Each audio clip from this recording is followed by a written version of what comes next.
And hello, everybody. Hi. Happy Saturday. We are Hard Knock Dice. My name is Jonesy, your dungeon master for the evening, and these beautiful people around me are your heroes for the evening, my best friends. Today we're going to continue across Eberron, but before we do, if I can please get an exclamation mark charity in the chat. We're raising money with Extra Life, specifically for the Children's Healthcare of Atlanta even, also that place. So go click on that link for me, for us, for kids. Go do the lawful kind thing, open your heart wallets, and go donate to a really great cause. We are going to be missing our very own Blue Boy today. Unfortunately, IRL has roped him in once more, but it is what it is. OMG TNC, thank you so much for the sub with Prime. Thank you, we appreciate you. Much love.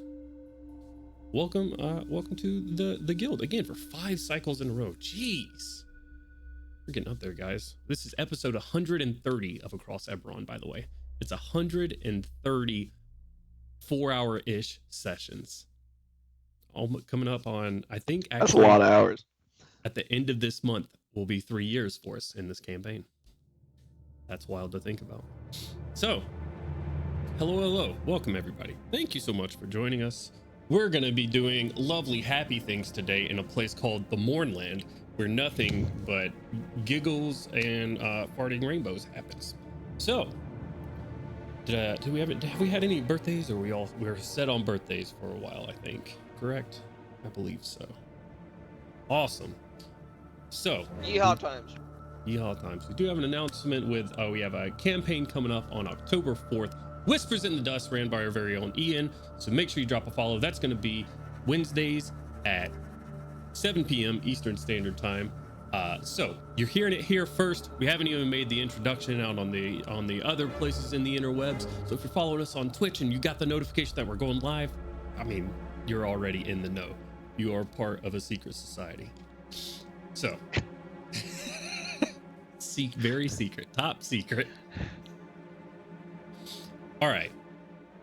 If there's nothing else, last we left off, our heroes traversing the Mournlands, a twisted, ruined place of Crowley's former homeland, a nation of Corvair that was annihilated in the last war.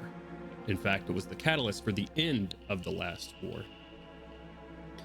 The ruining of this land has caused a twisted and terrible landscape to form called the Mournlands, which is where our Shining Vanguard finds themselves, due to an old ally named Milo, an old friend who just evaporated. Everybody say boo, Milo. Boo! We're gonna keep boo, exactly. Milo, you suck. Yep. Just cries. Who was abducted by some planar entity. We have no idea where. However, on a trip between planes, told Artyom that he's sorry he had to do this, but it was necessary. Artyom told him cops are coming, and then Milo dropped him off in the middle of the Mournlands. They've been making their way across this twisted landscape, running into some allies, or at least people that they think they could help. They have found out at this point that there's a little bit more to these strangers they found in the Mournlands than previously thought. They've also found some Warforged friends in the town of Blooming Groves. After meeting a small one and turning him loose, they were, I don't want to say ambushed, that's not the right word. They were liaised forcefully. Coerced? They were beckoned. No. Liaised forcefully, not coerced. You did exactly what you wanted to do. Invited. Yes, a strong invitation from the Lord of Blades himself, a proclaimed leader of these Warforged out here that have sought a terrible haven from the even worse reality that is their relationship with Fleshbound, what they call organic creatures of the world. After piquing his curiosity of this group of Fleshbound in the middle of the Mournlands, he decided to invite them in to this Warforged Colossus that crawls across the Mournlands. Karnslayer, they saw the name. Invited up to the helm, meeting the Lord of Blades, asking them questions. How did they get here? Why are they here?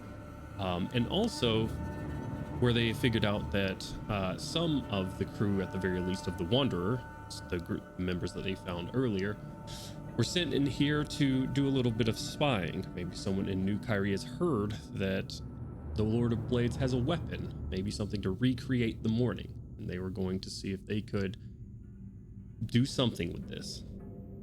A little bit more conversation with the Lord of Blades. They've told him about the impending invasion of Zoriat, the Plane of Madness, and that they think that they should be allies in this endeavor. The enemy of my enemy is my friend sort of situation. Lord of Blades seems completely amenable to this idea, but in the true idea of friends and being allies, that if you want his help, you're going to help him as well. So he has sent you on your way to somewhere you're already going, somewhere within Metrol. He said something is doing experiments in there and is using a sister machine to this Warforged Colossus, an intact Warforged Colossus in the city of Metrol, and he wants it. Bring that to him, and you have your alliance. So, we left off last session with you leaving in your tank bus that you've built here out of scrap farm parts in the Moorlands. A armored vehicle of sorts going across this twisted wasteland you're pulling away from, still riding along the tracks, the lightning rail tracks here, on your way to Metrol. And we left off last session with Venora getting the stare down from multiple members of the Shining Vanguard. Pip staring at Venora, and Brune asking her, what would New Kyrie be doing, looking for a weapon that could cause the morning? And that's where we're going to pick back up. Venora looks at you two, and at this point it just seems tiresome.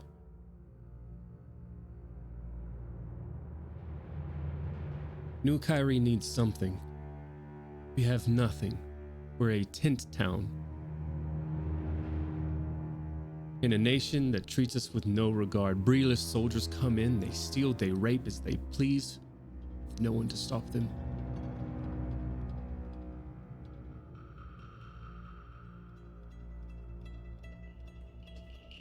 A small number of us realize the reality of our situation and what we'll have to do to change it. We'll go to what lengths we need to. Alas, it's for naught. Not such a weapon exists, apparently.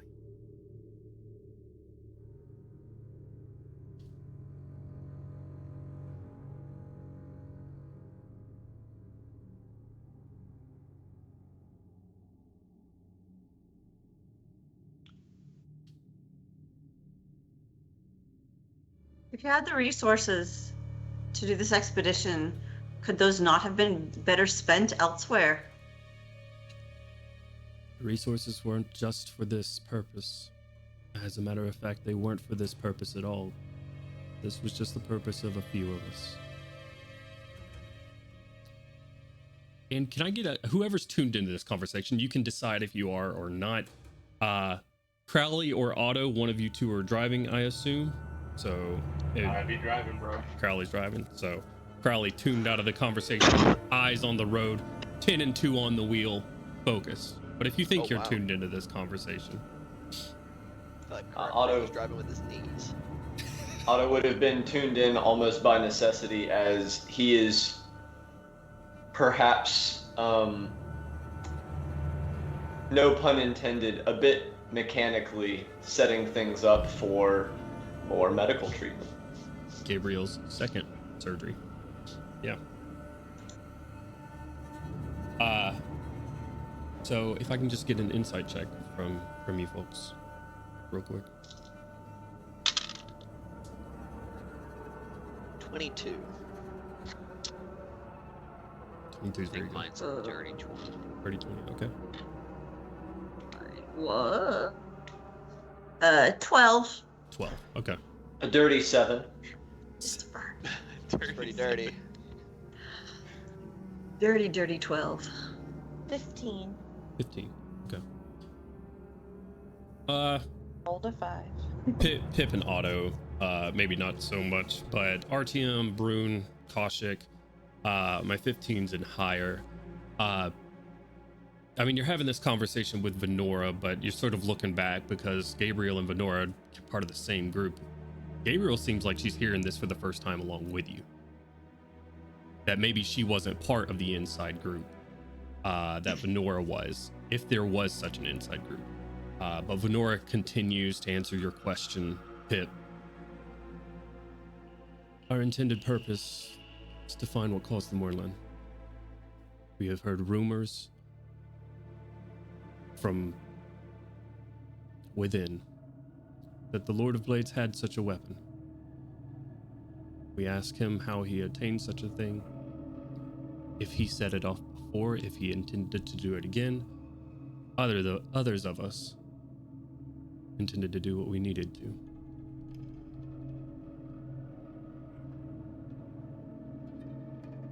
Our nation was obliterated. We're paupers, with no one to rely on but ourselves. Our home is gone.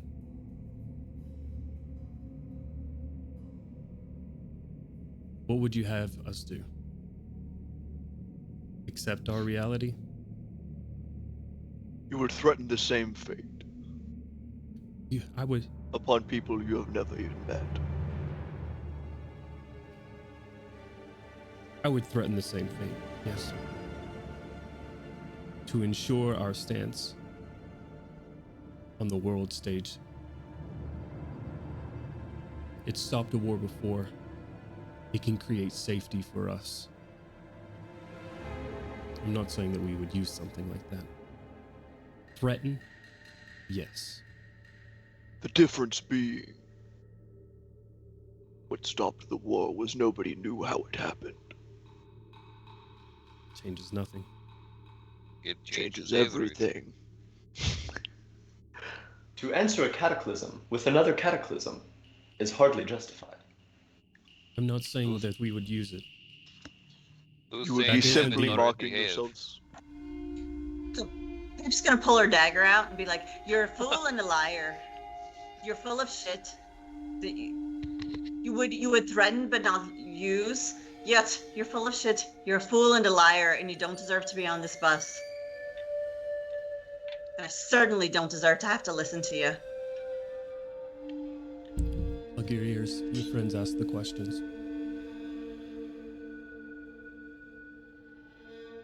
Yeah, maybe watch the tone a little bit. Yeah, you got it right though. Our friends. I have no intention of tossing you out to die. Quite the Because- contrary. I believe that we are better than that. But it is good to know the measure of the desperate within New Kyrie. Kaushik slowly closes the door of the bus.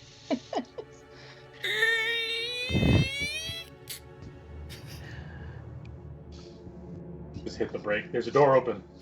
Safety first. Crowley, you're getting a little It's boom, open. boom, a little warning. Door is open. The back right passenger door, it's crazy. Why'd Otto put that in? Close that door! Airbags are off too. Don't know why. I don't think there are The airbags. passenger airbags are up. I don't care about that. Pip's just gonna look around and be like, "So you want to continue to use resources on this one?" I mean, This is our job. it's not a crime to be misguided. To be a danger to the rest of us. How much are you willing to sacrifice for someone else's foolishness? My life, it's kind of the thing that I always do. So for you, it's okay to not be around to fight Zoriat so that you can tolerate this one. She's not going to do anything to stop me from fighting Zoriat. If you sacrifice your life for her, you will. She could have. I'm saying The I'm Lord willing of to Blades put my back life there. on the line. I don't think she really had any position to stand in for the Lord of Blades. He kind of knew the right of things before we even showed up, it seemed like. But Puts us she at has risk. lied to all of us and put us in potentially grave danger. I won't disagree with you there. So Pip's just gonna look at everybody and make eye contact. Is this what you all believe? I'm not going to send someone out to die because they're a liar. She has been a danger in the past. Our assessment is that she is not at this very moment. Thusly, yes, we will assist her. I believe that if Venor and her companion wish to exit the Mournlands under our care, including that treatment of their wounds, kind of look over at Otto, that is opposed to other times while in our care, that they will both do as we say, when we say it. He's just gonna stare at Venora. Okay. I believe these well- are acceptable terms. Did, out of character question, I can't remember at the end of last session, did we ask her, or maybe in the meeting with Lord of Blades, did we ask her any further about, if she knew anything about what had happened with Xandros? She said no. Okay. In any case, we're going to protect you going through the Mournlands. In any case, that's not going to change. But don't push your luck for lying to us. If you have any other secrets, get them out now.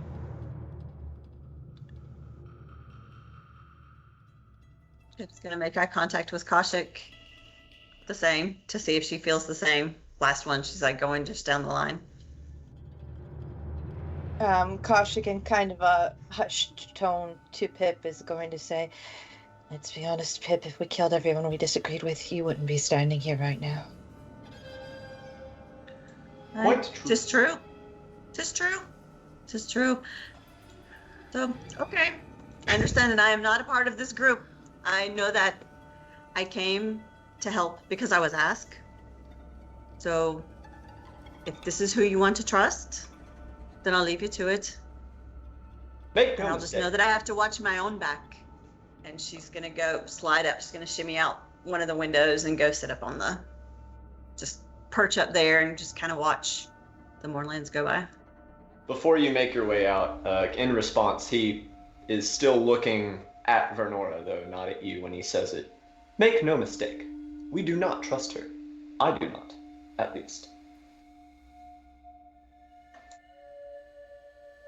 The first person he has ever not trusted. Oof. We watched Otto's first? innocence crumble. No, you remember fucking Azur's mom? Oh, yeah. The second person you'll ever not trust. Are mistrust and hate the same queen, thing? the queen of Karna, He didn't mistrust. turned out to be a hag. He didn't mistrust Baroness Esservash. He just did not like her. Didn't That's like her. fair, that's fair. I will say, She was a rancid waste of flesh. There's a difference. Rancid waste of flesh. Otto, as you say this, as Pip crawls out onto the roof, you're getting your supplies out. You have a look down at your etching. The two characters on your arm. One, a brilliant gold of ombre, like ombre of white and gold. The other one, a bit darker. Rolling through the Mournlands, you guys have about 48 hours before you get to Metro. So this means a couple of things. One, we have more surgeries. If you are going to continue to work on our friend Gabriel here, that is totally your choice after what has been said. So you have 48 hours. I believe you have 24 hours more of surgery, if I'm not mistaken. Yes, Gabriel's surgery is going to take 30 hours total. You've already had one successful roll. You are still rolling at disadvantage while moving. DC is still 30 while moving. So you have that to continue on with. You're about I don't remember what time I said it was last week. I should have rewatched. I think this was about midday, if I'm not mistaken. There'd been the first successful 6 hours. Yeah. Right at the time we ran into the Lord of Blades party. Yeah. So we're at about midday. So you'll reach Metrol, 48 hours from now, around the same time. So, is that what you are doing, Otto? And Kaushik, I assume you are assisting again, or okay? I mean, just make sure folks haven't changed their mind. That is a thing they could do, regardless of whose lives are at stake. Unlives are at stake. Relives are at stake. I don't know. It's weird. Fucky, I believe is the scientific term. So, if you would like to roll me that check for the next 6 hours, if I could also have someone please roll me a D100 for this day. Artyom will resume his perch atop the bus. You are up there with Am I Pip. rolling too, or is he just doing advantage? You or two, street roll. You two can choose. Either both of you can roll, and you can take the lower of the two, or you can. Someone can do just a straight roll. I would say 1 at advantage because that gets the most bang for our buck on Flash Genius. But it's not an advantage because it's a disadvantage while you're moving, so it's a straight roll. Or Straight roll. yeah, point is you get more bang for the buck on Flash Genius. And this instead is of Wolford. this is okay. Yeah. Go for it, I guess. All right. Reminder on percentiles. If you roll a 10 and a 10, Did you do the 100? is that 100 or is that 0? You rolled 2 10s. I roll because one of my D10s is it's 1 through 0 for 1 through 10, and then I have double 0, so I have 0 and then 0 0. So yes, Hey, I just rolled that on D&D Beyond. That's 100. That's 100. Is that what's Yeah. good? Is that 100? Yeah, Okay. I literally just one- rolled that. That's fine. Yeah, because One because would you be do the 11. 1 would be 0.1%. So I was like, so I don't think I've actually rolled the 100 on. Nice, congrats. I think it's weird that we literally just both rolled the same thing. That is a bit horrifying. Brittany, I That can't be forgot. What were we doing last time that was adding to our number or reducing the DC? We had something that we were doing, like a cantrip or a skill. I can't remember. I gave a greater healing potion for one of them. Yeah. That's what it was. Oh, are you doing that again? Just once a day. I can only do it once a day, which I that's actually should have that back up because I believe that was the last night. Oh, okay. Because it was once we had stopped that I did it. It was to help with Gabriel's surgery. So if it Yeah, was with you've done it twice now. One was last night, one was this morning. So today's has been done. Oh, I didn't Did you know do I it? did it this morning. I didn't think you did. I thought you only did I it thought I once. did it. Exactly. I thought I did it Them, once her. last night Never mind. Oh, I don't remember. So For- I assumed we would have. because I mean, we only did the used one it- surgery and we Beyonce. finished it. I used it when we stopped for a long rest All right. Well, to wrap up somebody's stuff. Okay. Because it made it so that you would actually be able to get a long rest. I just because need to it know reduced the because- time. I just need to know because my dice roll result was a 28. So if it was with the potion, it succeeds. If it was without the potion, it fails. I mean, that's up to Jones. You'd be. As we were mostly traveling, I would offer it, but I don't know if Jones wants to allow that, considering you already announced your result. It's fine. If you think Brune would give it up for this Yeah. first leg of surgery, that's fine. Yeah. Yeah. Okay. So mark that off somewhere that the use for the day is done. I heard 100 was rolled, so if I can please get a D6. No, 2 100s were rolled. He's rolling the d6. I got you. Okay. 4. Okay. 4. That's so dramatic. Very well. 6 hours of surgery is happening at this point. Pip and RTM on the roof, Crowley driving at this point. Brune, anything you're doing specifically?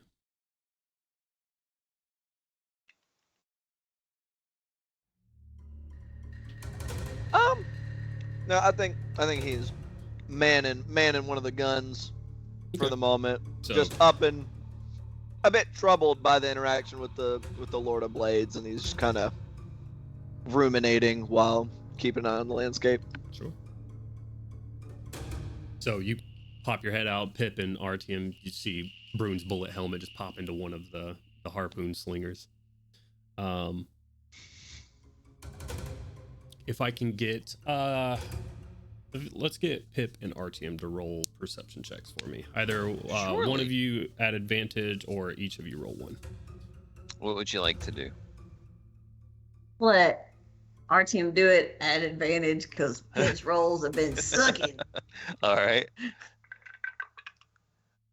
Thank you. That is that is a on the dice a 1 and a 19. So it's just almost as far as you can get. So 29. Okay, 29 is very good. And with a 29, you two sort of looking at Pip, a little bit worried about what the Shining Vanguard, still that same conversation that you had with Brune sort of going on in your mind, allowing Venora and Gabriel here, especially now that you know that they're a bit, untrustworthy, to say the least. And sort of Kaushik's words echoing in your mind as well. You're not the most trustworthy either, or at least you haven't been to this group, so. But here you are, sort of ruminating on that. Artyom, you're looking out, and you see a couple of tents, old tents. They don't look occupied at all right now. Like maybe a war camp, or maybe just like old camp. Probably, definitely bigger than a small group like yours. Maybe like 6 to 7 full-size tents. Some maybe covering up old equipment and stuff like that. And above the rumbling of the tank bus, barely imperceptible, you hear a voice coming from the direction of that camp. Is it like a shouting voice or like a spooky on the wind voice? No. I don't think it's spooky on the wind voice at all. It's not like on the breeze or anything. It's very specifically coming from that camp. You can't make out the exact words, but it's like reaching out over and over. It's almost a repeat or a beckoning call of some sort. You're not entirely sure, especially over the rumble of the tank bus going through the moorlands. Yeah, I'll kind of pop my head in down the Crowley and kind of say to him, and then a loud tone so that the rest of the folks inside the bus can hear. There is some kind of repeating voice coming from those groupings of tent over there. I don't know if it's maybe another one of those clerk Warforged things that repeats the same stuff over and over. Constructs. Otto just kind of look over his shoulder without stopping his work. Shall I have the dragonfly look into it? Oh, yeah, sure. That sounds good. Gonna have it just fly out over there. Okay. Are you staying? Well, I'm sorry, Otto. You can't actually. I'm busy surgerying. So you're just gonna tell the dragonfly to drive out there? Okay. Yep. It's just gonna get some specifics on what's being said and maybe what is saying it if it can see. Sure. Yeah. Give me a perception check for your dragonfly if it's going right up to the camp.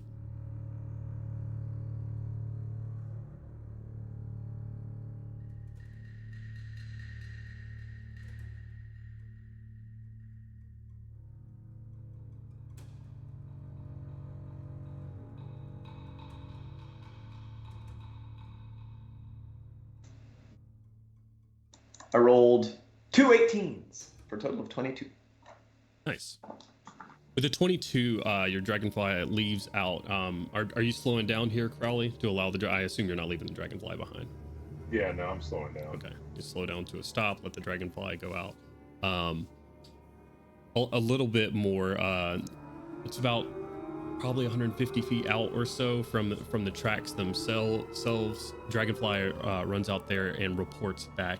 The camp is completely abandoned. There's no one there. And it seems that the source of the noise is coming from a sending stone within the camp itself.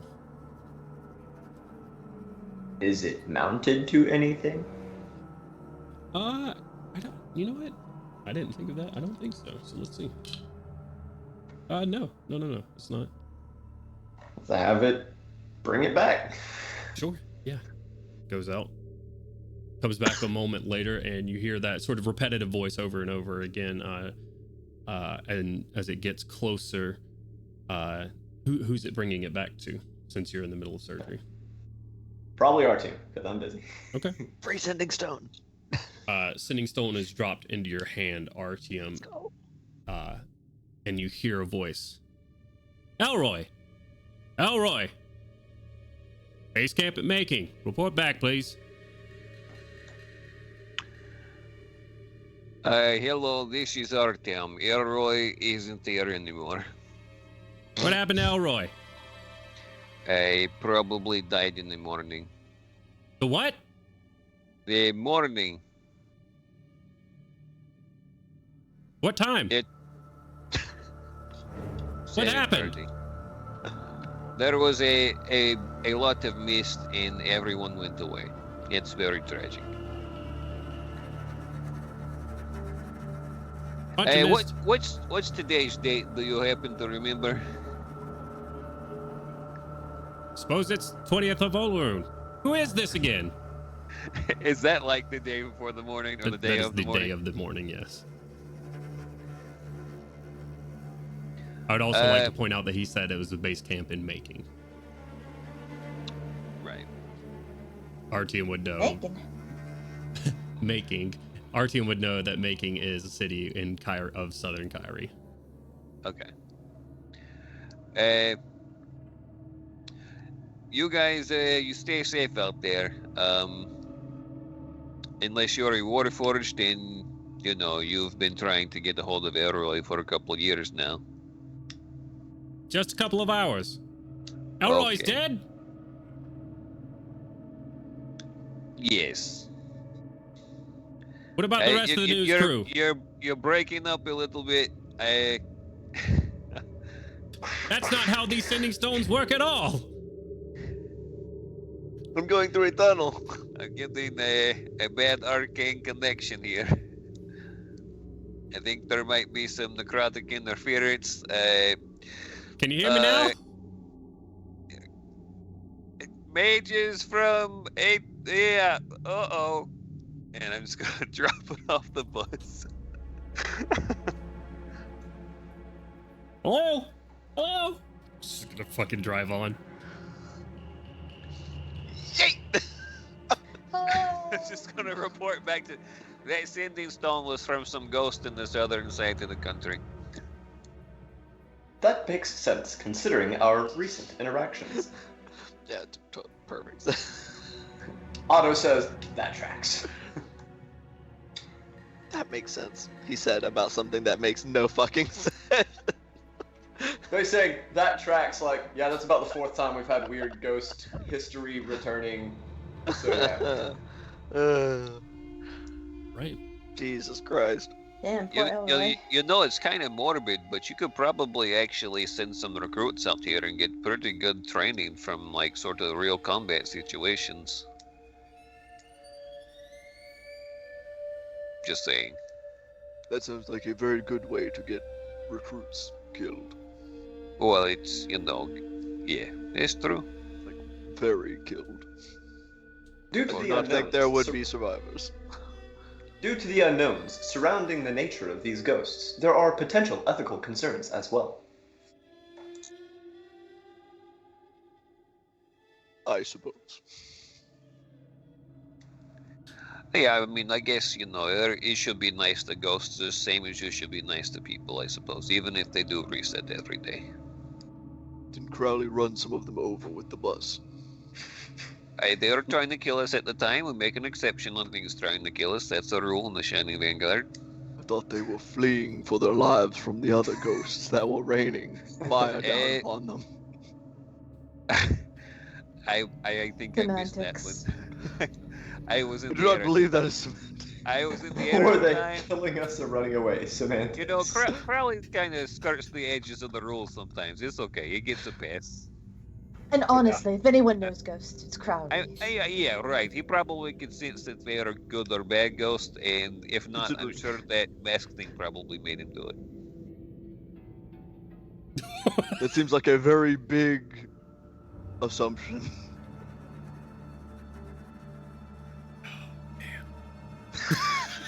Fucking man. All right.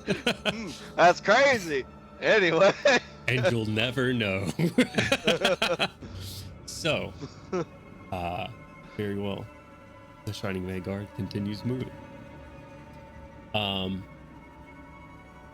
Apologies as I find my place once more. We're still surgerying. We need to roll another surgery roll. You will for the day. Get that boy give him some ibuprofen. Correct. If you are going to risk exhaustion once more, because you're at this point, this will be so you've gone through 2 checks for the day. That's 12 hours of surgery. Meaning, if you go through this last one, 18 hours of surgery total, and you're gonna be rolling con saves for it. If you're willing to risk that, it's perfectly fine. We can do that. If not, if you beat the DCs by super high, then we can move along. But at this point, it is getting night within the moorlands. You can park your tank bus, and the DC will go down. Park the tank. How is the lighting in the tank bus after it gets dark? You got pretty good internal lighting there, Milo or Otto? He's got rope lights. I did it this time. It's We actually have fluorescent bulbs. No, he has nothing but strobe lights. Oh my god. I feel like that makes the DC go up. Lord have mercy. Warforged DC see goes up best in frames. every battlefield is overseen by strobe lights. It looks like a rave. So, Kaushik and Otto, are you risking that exhaustion for this surgery? That Tomorrow is gonna a be up travel day, correct? Correct. to- One more full day of travel, and then we'll arrive at noon the day after that. Right. I think that would be the concern. He will not be risking exhaustion before the arrival, but since tomorrow is a travel Why not? day. What do you mean, why not? We need Why to be not? well rested What are you to worried face about? potential. Ain't nothing. There's nothing What bad is in better that. in the fucking Mournlands? Everywhere is dangerous. We've been here so long that Ghost trying to talk to people is just like, oh, it's not a big deal. Chuck the fucking. Throw it out.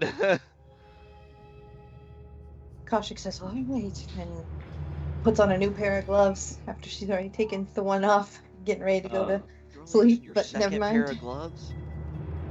Nasty. Not the second pair, but I just took one off, and so I'm putting another one on. Her levitation gloves are just soaked in blood already. Yeah. Oh. These are my surgery gloves. They're fingerless. I don't think that's how surgery I- gloves are supposed to work. Blood is bull. It helps when I can manipulate the blood, you know. What? We'll have 2 more opportunities. One of them with the potion tomorrow. So Correct. we're down to just 18 hours with 1 patient. So let's not risk it, I guess. But we also have a lower DC right now because we're parked. We do. That's true. To be fair, also remember that Metrol is not going to be the last chance. Like, this is until we get to Metrol. This isn't until we exit the Mournlands. Yeah, that's what I'm saying. We're down to just needing 3 successes. We have time. Yeah, also I think with the lower DC right now, it lowers it to 25, right? Correct. And that's what it was lowered to with the potion as well, so I guess Right. it doesn't matter either It was way, even yeah. lower than that with the potion Oh, was because it? that was the Okay. last patient. That was Oh, not okay. on Gabriel. Oh, okay, yeah, okay. Yeah. Skippity-doo. We're going to sleep. Takes the gloves back off. Okay. Yeah, absolutely. God damn it. Absolutely. Oh boy. You guys set up a watch. We do be watching things. Looking at them even. With our eyes. With our balls. Is there anything anybody would like to do for the night? Yes. Otto recently acquired a super cool feat, which gives him perfect recollection for anything within the last, I think, 30 days. Mm-hmm. You have key mind? Yeah. That was the DM gift that also let him push his Right. intelligence past 20. That's right. That's So right. utilizing that talent during his downtime when he is not having to keep watch actively, he will be basically blueprinting and drafting notes in detail about the augments that he was able to take in from the Lord of Blades. Okay. Yeah, absolutely. Give me a what do I want to call this? I guess just give me an investigation. Yeah, give me an investigation check. I was in between investigation and arcana, but give me an investigation check. A flat surface roll on. Let's see. I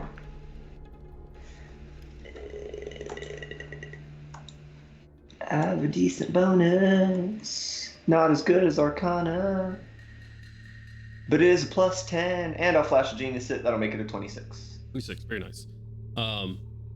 Yeah, absolutely. I'll forward you some details of the things that you got a little bit later. Oh yeah, for sure.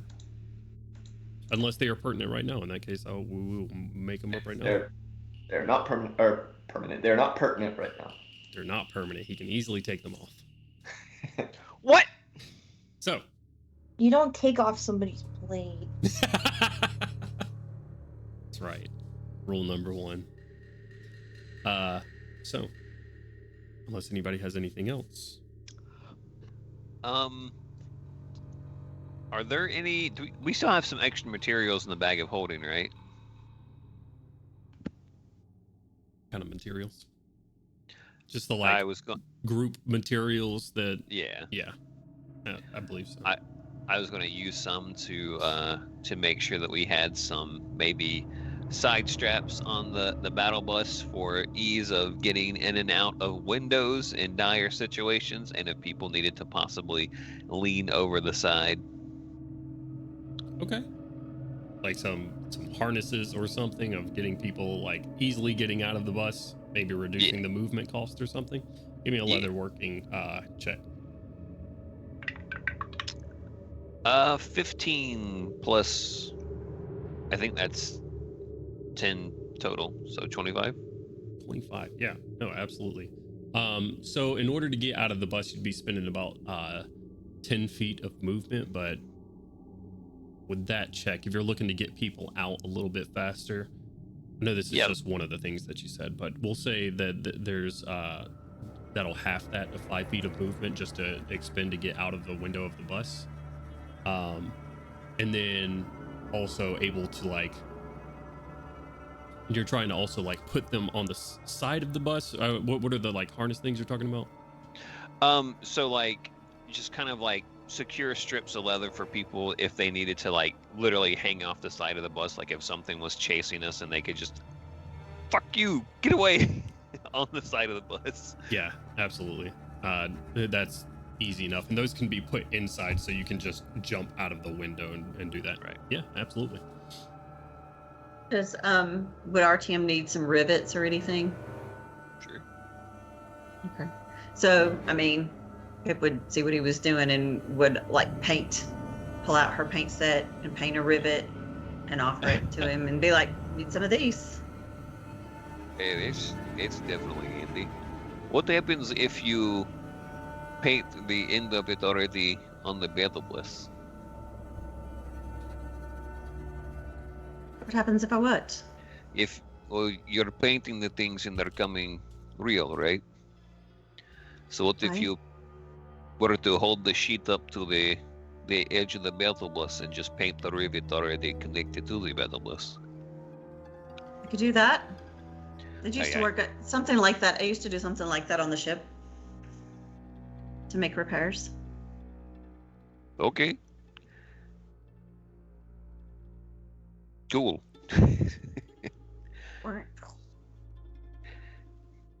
Yeah. You guys are out while you're working on this. Granted, it's downtime activities, but you are outside of the tank bus in the Mournlands. Still a bit eerie. The fog creeps in around you and the darkness creeps in. You guys set up your watch though, and your night goes on without issue. Kaushik does want to make it a point to be on the same watch Pip is on tonight. Okay.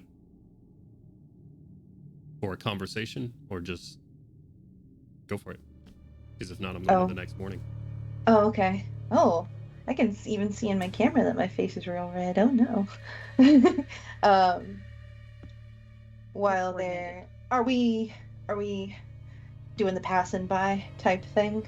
I'm trying to set the tone in my mind. How are we doing the watch? I think you can set up the scene however you want to. It's perfectly fine.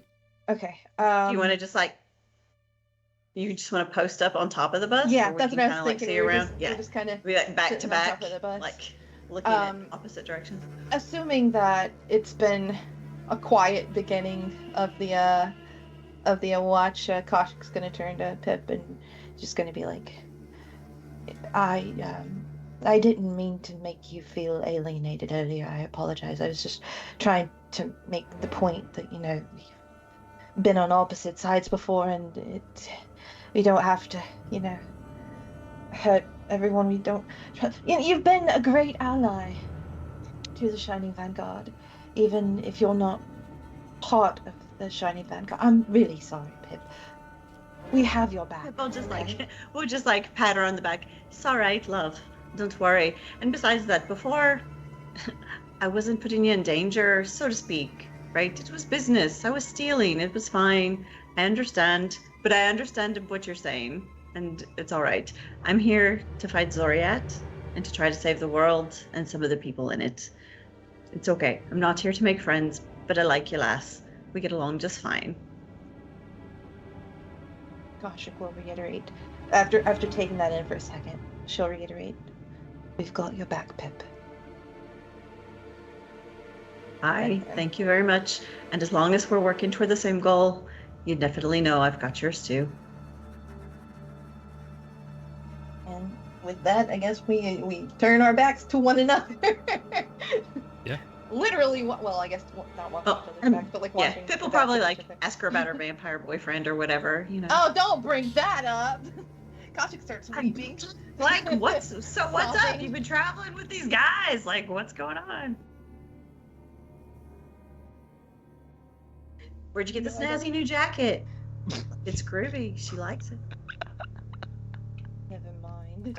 How come your hair looks not as good as it used to? Forget everything I just said. No, she never saw the good hair. She only. That's right. Aw, she did damn. not. She never saw the extra good hair. Well, see, Well, the I thing think- is, Kasha keeps trying to keep doing her hair how Daria did it. She's just not. She is not as good at it. It is hard, but. Aww. Pip will braid her hair for her. Aww. Koshik again starts crying. Well, honestly, if you're being serious and that's what you're trying to do in character right now, Koshik is gonna start tearing up a little bit. Yeah, Pip clearly doesn't have any like, you know, knowledge or backstory or whatever. But Pip's you're just like, like, what the fuck two is chicks going sitting up on top of a bus, like as long as nothing's going on, we got like however many hours to kill. Like, would you like me to redo the braid, love? I know it can be hard to do your own when you can't see what you're doing. That would be wonderful. Thank you. Hi, no problem. I used to do this for some of my friends. Just Pip, as you're Great quote. going through, you see Silent some like tear. silver bands that had been previously like well worked into the hair and stuff. Give me a quick dexterity check. we're not going to use Christopher's dice because they've not been working. We want to give Koshik a chance. Shunned. The shade. Corrupted. Sorry, Christopher. Not you even know, here to defend himself. Chris Let knows it he's got go. bad luck. He From has the no other day. defense, and Everybody you all knows. know it. If he had to roll to Okay. defend himself, it'd go bad. What's our rolling? I'm sorry. Just a dexterity check. Dexterity check. Okay, Yeah. so that was 12 plus. Not going to be fabulous, but 16. 16's very good. I think we forget that in the grand scheme of things, even as we get to higher levels, that these incredibly high numbers are just speaking to how difficult, like extreme and things are for you right now. But for something as easy as braiding hair, Braids are just as easy at level 1 as they are at level 16. It scales. It scales with player Five. level. This is the Bethesda title. No. 5 is an obscenely simple DC. 10 is an average DC. right? So I mean, Are you saying look at Koshik's hair? Do you see the state it's in right now? The DC has gone up. That's what I'm hearing. Yeah, when At the the bar, last I time had to any tell of us you. had a shower, though? You know what I'm saying?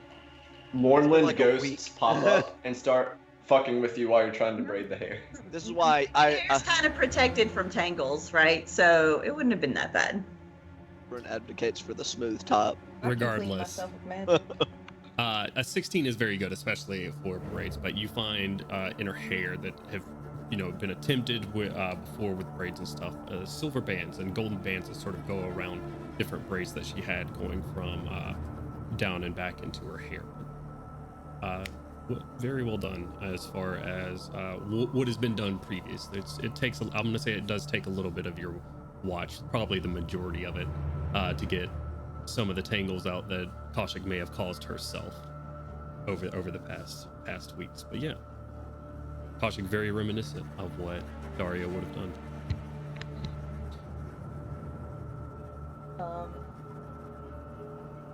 Do I have something I can use to look at it right now other than that mirror? You guys have daggers and stuff, I assume. I was gonna say, yeah. I Yeah, mean, the dagger. people let her hold the dagger to, Yeah, I'll just I'll look hold at the one in back reflection. and you can hold one in front. Yeah. It's beautiful. You did a wonderful job. Thank you so much. Oh, you're quite welcome. Not as good as it seems that you had a fancy do in there earlier, but so clearly not to that level, but enough to keep it tidy and out of your face. Yeah, I appreciate it. Kind of getting a little. You can kind of tell Kaushik's getting a little bit emotional. At which point Pip's like, okay, very good. But We're you can dead also now. tell she's trying to hide it. So Kaushik, being in the Mournlands here, strong emotion, especially about those that have passed, has a way of shaping itself in the very fog nearby. As you look off to the right and just see long locks, tall, slender elf standing in the dark, and then just joins the rest of the fog. oh, I hate that. I don't like that at all. Oh no. And then the next morning, not as in you wake up, the next explosion and annihilation of an entire country happens again. Oh, Like, shit. Goodbye, Shining Vanguard. GG's, everybody. It was fun. Next morning. The next morning, comes. You guys take off once more. Another day of travel through these lands in your tank bus. Another day of surgery, 2 surgeries, if I believe. If I can get you guys to go ahead and roll your checks, if you're gonna do it as soon as you start get rolling. Is Brune using his greater healing the potion on this juice. Yeah, we'll give him the juice one? DC 25, for another day. straight roll. Go ahead and roll. Getting him all prepped. I'm hooking up the juice IV bag. Or getting her all prepped. I keep forgetting. I am not sure if that makes it. It's gonna be close. Holy shit, it's a 25 exactly! Let's go. Woo! That was. Couple of complications this surgery. Couple of complications. But successful ultimately. However, she does not need to move anytime soon. She needs to stay here for a while. Perhaps we will be only doing 1 surgery today. Can I get someone else to please roll me a D100? Will. Who's it gonna be? Me, let me do it. Roll it. Do it.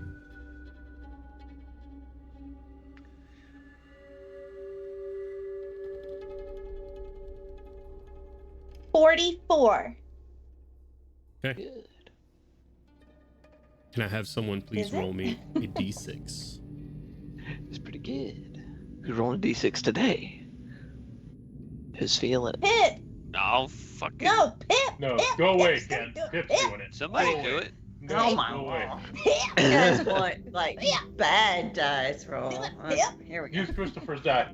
There's no way to know what's good and bad when It it's was random not like Christopher's this. roll, it was Brittany's. It wasn't Christopher's dice. It was Brittany's dice, and it was a 5.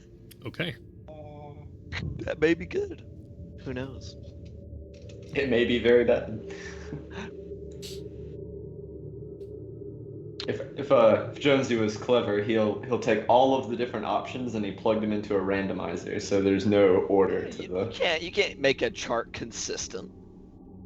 It has to be interesting.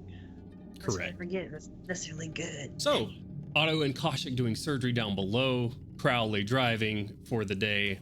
What is the rest of everybody else doing? Keep a watch on the top. You're on the top. Same. Pip's Pip watching too. up top. Where's Brune? Brun's, I'm sitting shotgun. You're sitting shotgun up there near Yeah. Crowley. Mm-hmm. Probably produces a plate of food from out of nowhere. Oh shit! Oh shit! I believe it is unsafe to eat while you drive. I'm not 100. Not even questioning where it came from. I like it. No distracted driving in the mornings. Crowley's like, this is normal for Sarah. It is. I'm sure it is. Ghost spaghetti. Refills every day. Now I'm just imagining it being even more weird with just like a little ghostly hand coming through and feeding Crowley as he drives. Does it So spin the pasta? Brune and Crowley up front. And Matt can feel free to elaborate this on much as he wants, but Brune is just gonna kind of ask him just, what was it like before it was like this? He's kind of nodding out the window. I can say without much bias that it was far more magnificent than this. Towers, as far as the eye could see, rail systems going here and there. It was something to. It was a place you would have wanted to see, at least once in your life. And now you see it after war.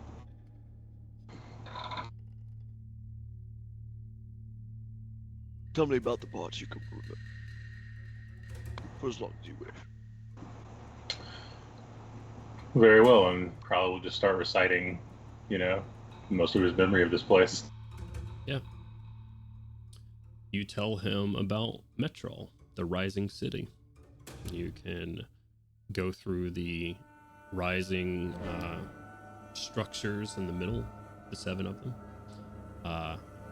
each carved with a figure of meaning, with different places atop these cities over cities, much like Sharn, but no floating towers here. Yeah.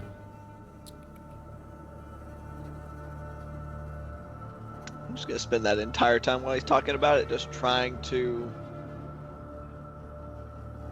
basically trying to vibe check Crowley. Does this feel like does this feel like a man talking about his country, or does this feel like something masquerading as a man? Not actually trying to get any role out of it, just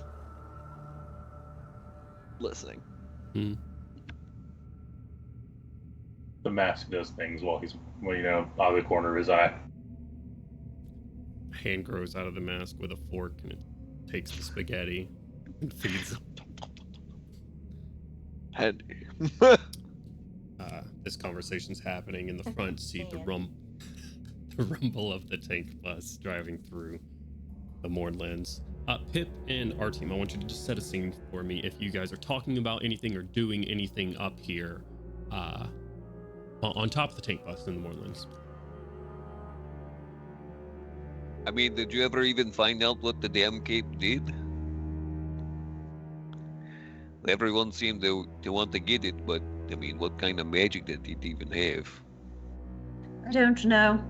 I was just instructed to get it and take it back. And since I didn't get it, I have no idea. It just never went back? Oh, I never went back. No, after your comrades threatened to kill me, then I kind of took a leap of faith off of, into the air, and that's when I fell into the plane of air. Kind of literally tumbled into my friends there. Oh, Similar to how you did. okay. Well, that's very different. I know I'm not too fond of that city. It seems like a pretty weird place. Sharn. Yeah, Sharn seems like a pretty weird place. Don't get me wrong, I like how floaty a lot of the things are, but it's way too crowded. It's crowded, it's true. The further down you go, the more straightforward it is. I think it's the people at the higher levels who do the things that are a bit more confusing. Get down closer to the ground, you pretty much know where you stand and what's expected. I just kind of think that maybe my memories personally there weren't the best. Like, Gandalf went crazy from Zoriat, and he tried to stab me to death a lot. And let's see what else happened. We saw some other. We found a doctor that had gone crazy, and a lot of crime. Some friends died. I died there. Wasn't super You died great. you died in Sharn. Right? Yes, I died in I missed Sharn. out on the excitement. Right. Well, I died, and then I remembered, like, the rest of my life from 1,000 years ago. So that was pretty crazy. Wait, the rest of your life? Yeah, I didn't remember like the first 20, 25 years of my life or so. I just kind of popped out in a swamp in Kibara. So you're 1,025 then. It's a long. Well, yeah, looking pretty good for my age. I was gonna say, she's getting around quite well. What happened to Gandalf? Speaking of which, and Milo, what happened? And your dwarf friends? Everyone's like, you've lost quite a few of your party. So at this moment, the sky darkens and you hear a rumble of thunder through the sky. God, is that It's- you? It's probably not very natural. Can I do like I don't know, like a survival insight check? Like, is that natural? How weird is this? Sure. Yeah, go ahead and give it to me. Oh, yes, Just here a comes the survival acid check? rain. Give me an insight check based on your wisdom. That's what insight is anyway. Oh, is it? That's right. 17. It's 17. supernatural. Oh, do you have expertise in nature? Yes. So double your No, I have proficiency. proficiency in nature. Okay, all right. So 17 total. Yeah, no. I'm gonna say this is like DC 2 as you look up and you try to divine whether or not this is a natural storm. As you look up and blink as rain hits you in the eye, and you move your hand and look down at your fingers, and there's like a thick crimson liquid on your fingers. It's raining blood. I turned on the wipers. And then another drop, Blood. and then another drop, and then it starts pouring. This doesn't look very sanitary. I'm going to get back. I don't think. in. Agreed. I think we The should go woods. inside. After you, sir. Gosh, you love it out there. Koshik. What's happening? Oh, sorry, I didn't mean to interrupt you while you were doing surgery, but it is raining blood out there. Crowley and Brune, the windows start getting hit with droplets of blood as you're driving through. This thunder doesn't stop as it does, and it gets heavier and heavier. Your visibility drops down to 15 feet. The rest of you, Crowley as well, you start to hear the very wheels of the tank bus struggling, like grinding and metal attempting to move. The engine kicks into like higher RPMs. Something is happening outside. Thank you so much for the raid, guys. Oh, hello. Yeah, RTM and Pip jump back in as quickly as they can, and Otto and Koshik probably looks like they've been doing the worst part of the surgery as they kick into the windows from out here. Your visibility, Crowley, is cut down to 10 feet in front of you as thick gonna slow blood it down coats the as I windows. go. Yeah, Up Slow the- down. Up those windshield wiper speeds. Yeah, Get them the bitches windshield going. wiper speed's going up, but I'm slowing down. You said that the bus itself is having trouble getting through this blood substance. yeah, you're not exactly sure why. It's like your visibility is cut down, but just from the sounds of the engines that is happening and sort of like the wheels fighting themselves. We're gonna have to stop soon, or else we risk the engine. I understand. I'm going to kind of throw my arm out the window with Barrick and see if he can't sense any weirdness on the wheels or if there's anything legitimately gunking up the mechanisms itself, or Yeah, give me a What? perception check. sure. Come on, Barrett. That Now's the is 14. I was to say I can mage hand him down closer if that would help. You're gonna mage hand Barrick out the window? I'm sorry, I'm just trying to understand what's happening.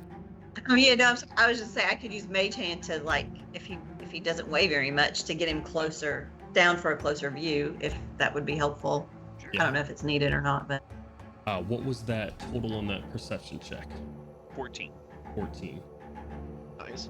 With a 14, yeah, no, Barrick, as you get him down, you see the puddles of blood starting to form on the grounds of the moorlands around you. And Barrick sees your plot sort of popping into his eyes as you do this. And as you do, you're looking through his eyes. The puddles of blood are building up, and as the wheels themselves drive through these puddles, you see hands made of blood reach up out of the puddles, grabbing onto the wheels, and like all over, hundreds of hands as you're driving through. Oh no. Yeah, so the blood is forming into hands and arms and is trying to stop the bus from moving.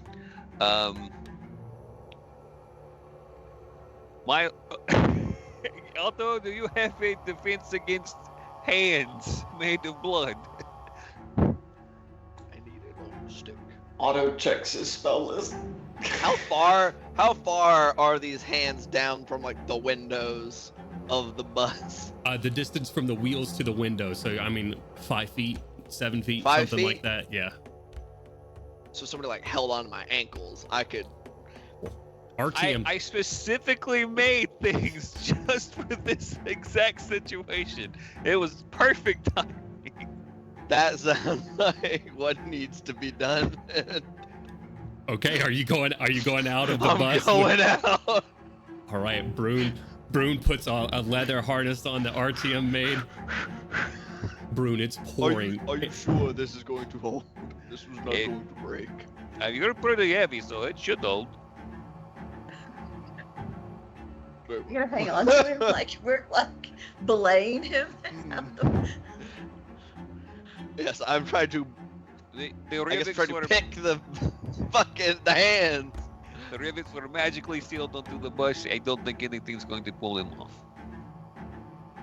I'm gonna It's choose true. not to insight check you on that. I'm just gonna go. I'm gonna try to smack magic blood hands and Okay. see what happens. I'm gonna watch for the sake of science. Very well. RTM, I would like to say this because someone did redeem a wild magic surge. Oh shit. Please don't grab me.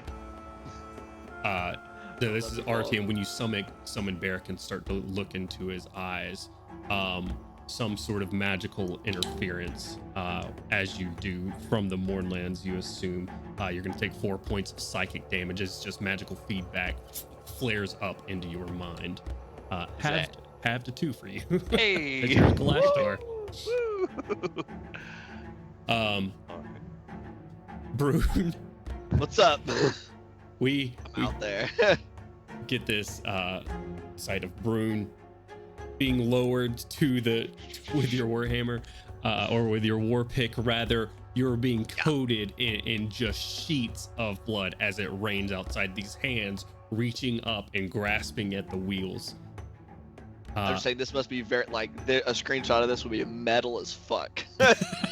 Fucking bullet head helm coated in blood. I'm just like, this shit. Are you just swinging the war pick? Yeah, I'm just gonna smack it through one of them and see what happens. All right, yeah.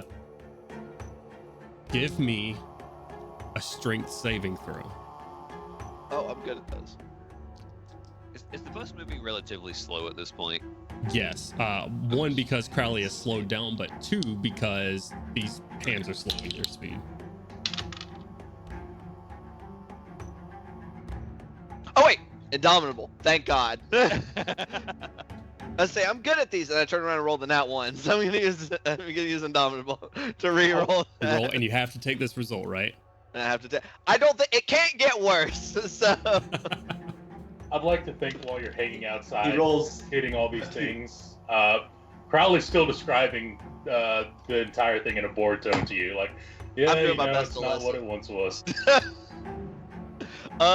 So with the re-roll, it's a 23.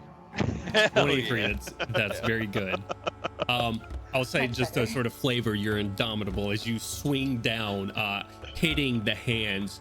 The hands like pivot quickly, and as soon as your hammer gets within like range, they grab onto the handle of your war pick.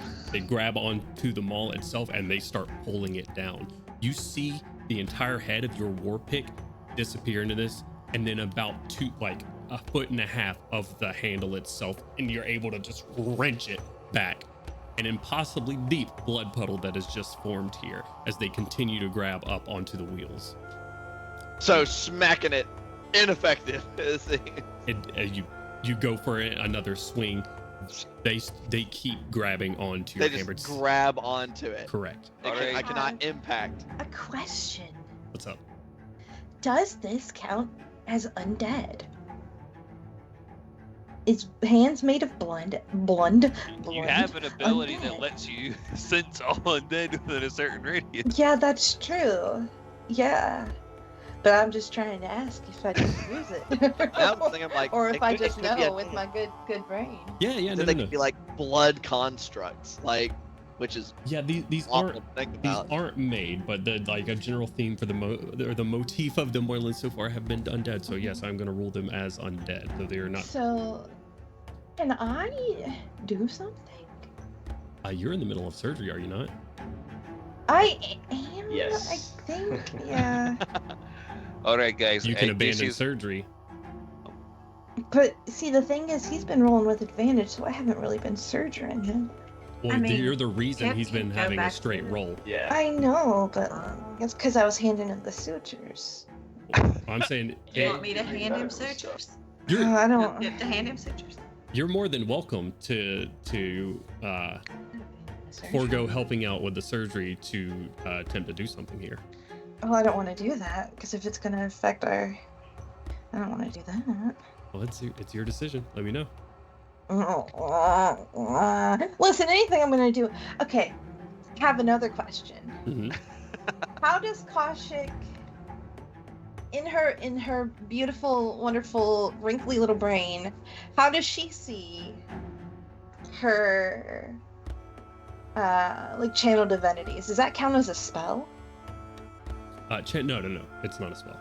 Okay, so it probably wouldn't have a negative effect in the Mournlands in Kaushik's wrinkly little brain, right? Yeah, no. The class features do not have an effect here, unless that class Perhaps. feature is casting a spell.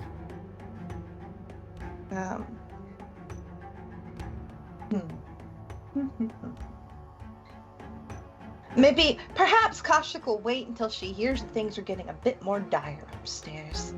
Then maybe she'll go help, but for now she is focused on the surgery. Very well. Staying focused on the surgery, torrents of blood still pouring onto the tank bus itself. Rune, it seems ineffectual to hit these. You'll hit some of these blood hands, but they simply splatter, and 100 more are grabbing onto the front wheels. All right, guys. I got an idea. This is going to be the worst idea or the best idea. So wish me luck. Kaushik is also going to yell to the people on the bus. Yes. Let me know for last resort, okay? If you need me, I can come. DM, what is the mechanical result if she were to step away for like 30 seconds? It would be your roll. I mean, if she's stepping away during the surgery, it's going to be your roll at disadvantage. So I'd roll again and then take the lower of the two that had already been rolled. Could Okay. could somebody not like step in? If someone wants As to, like a to step substitute? away, as long as you're trained in medicine, I'll allow it. Be trained in medicine. Is your familiar trained in medicine? No. I missed the drone. The drone had proficiencies. If I'm trained Well, it in didn't have medicine, does that mean that proficiencies. Haru was trained in medicine? No. No. Damn. The reason he let me get away with it is the verbiage says that the drone knows everything its creator does. The drone has proficiencies.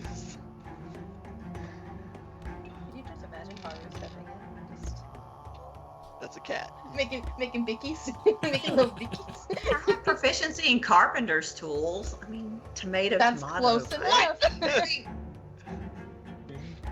Just knock All that right. brick into place. That's the heart. Listen, that's why I said Cavity. last resort, everybody. Last resort. Is anybody going to try anything else at this point? Artyom, what are you doing here? I am going to Secret World of Alex Mack out the window as a water elemental and start trying to wash the hands off with my body. I love that show, but You're fighting. You gotta suck up the blood. You have to like just pull up into your little I'm like. trying to turn into a straw elemental spin and off. start slurping it up. Get Be out like a little water funnel. Get out of here! Get out of little, here! little whirlwind against the. Get off our wheels. You're turning into a water elemental, right? It's Yes, Hurricane sir. Artyom. All right, give me a second. Can I remember? I can't remember what well Help. does. Wait, well, Well- I also have another idea as well. Yeah. What are you gonna do, Bryn? What can I make the most of? I guess see the water elemental come out the window. Like, oh, washing it away may be a good idea. Alchemy jug. Okay. I can make 12 gallons of salt water, and I can just. He's got a big leaky brain too. Let's go. I'm just gonna fire hose. You're gonna fire hose 12 gallons of water, so it's gonna. Hey man, I'll do bursts. It'll be like firebug and.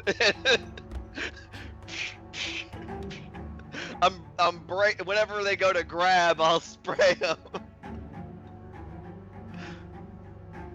It's the best I got. Say the alchemist jug doesn't do too much. Damn it!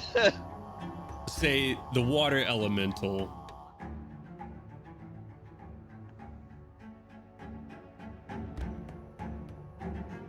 Which was 2 gallons of mayonnaise instead.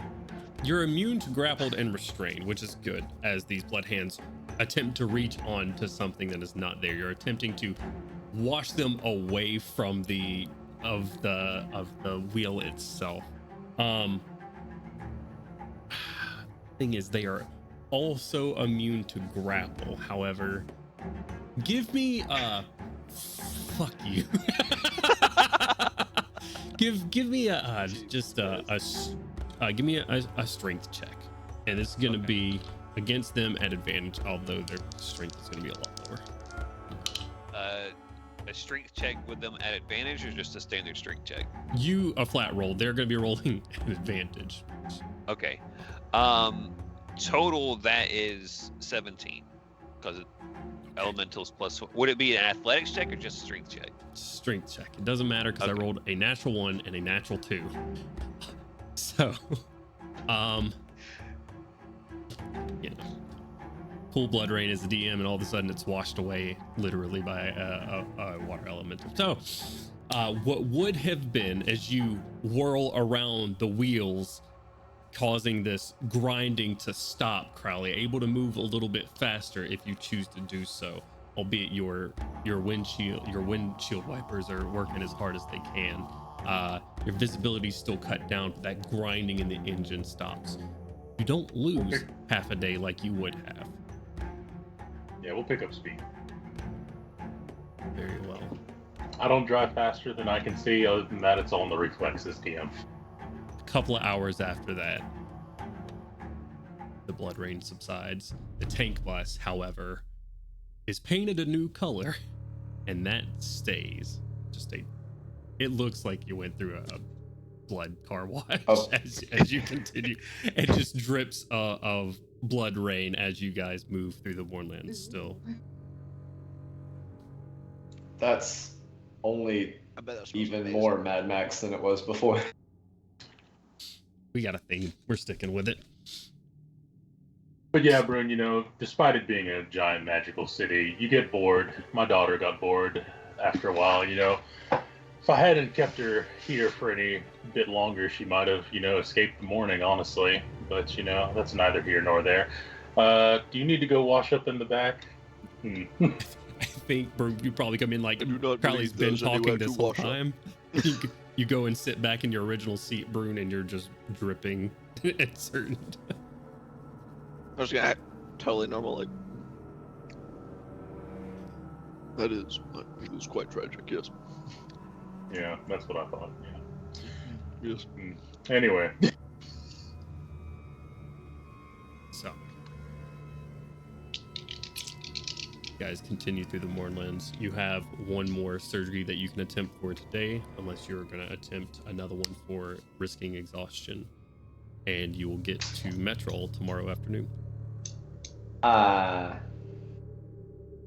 You said that our patient had complications, and we no longer have the benefit of the magic jar. Those are two different items. Magic jar would not have helped with this. Your thing of Healy potion that we only get that was used on the first one. Yeah, I think I might also have a healing potion in my bag. Yeah, but those are super finite, so. This I could just do. I get for free. That's why we were committing that. Yeah, we only have two. We only have 2 more Healy sessions. I think we should probably hold off. Okay. With the They have so many complication, potions, though. Sorry, go ahead. no, that's fine. The complications you had last time, choosing to forego them for this evening, gonna let them heal a little bit more before you attempt it again. You guys have one more night here on the road or on the rails at the very least. Is there anything anybody wants to do?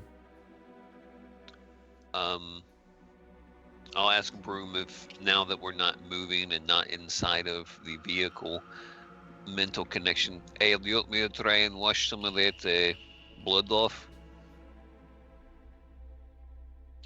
He says as a large mound of water that's just been a blob on top of the bus for the past 6 hours.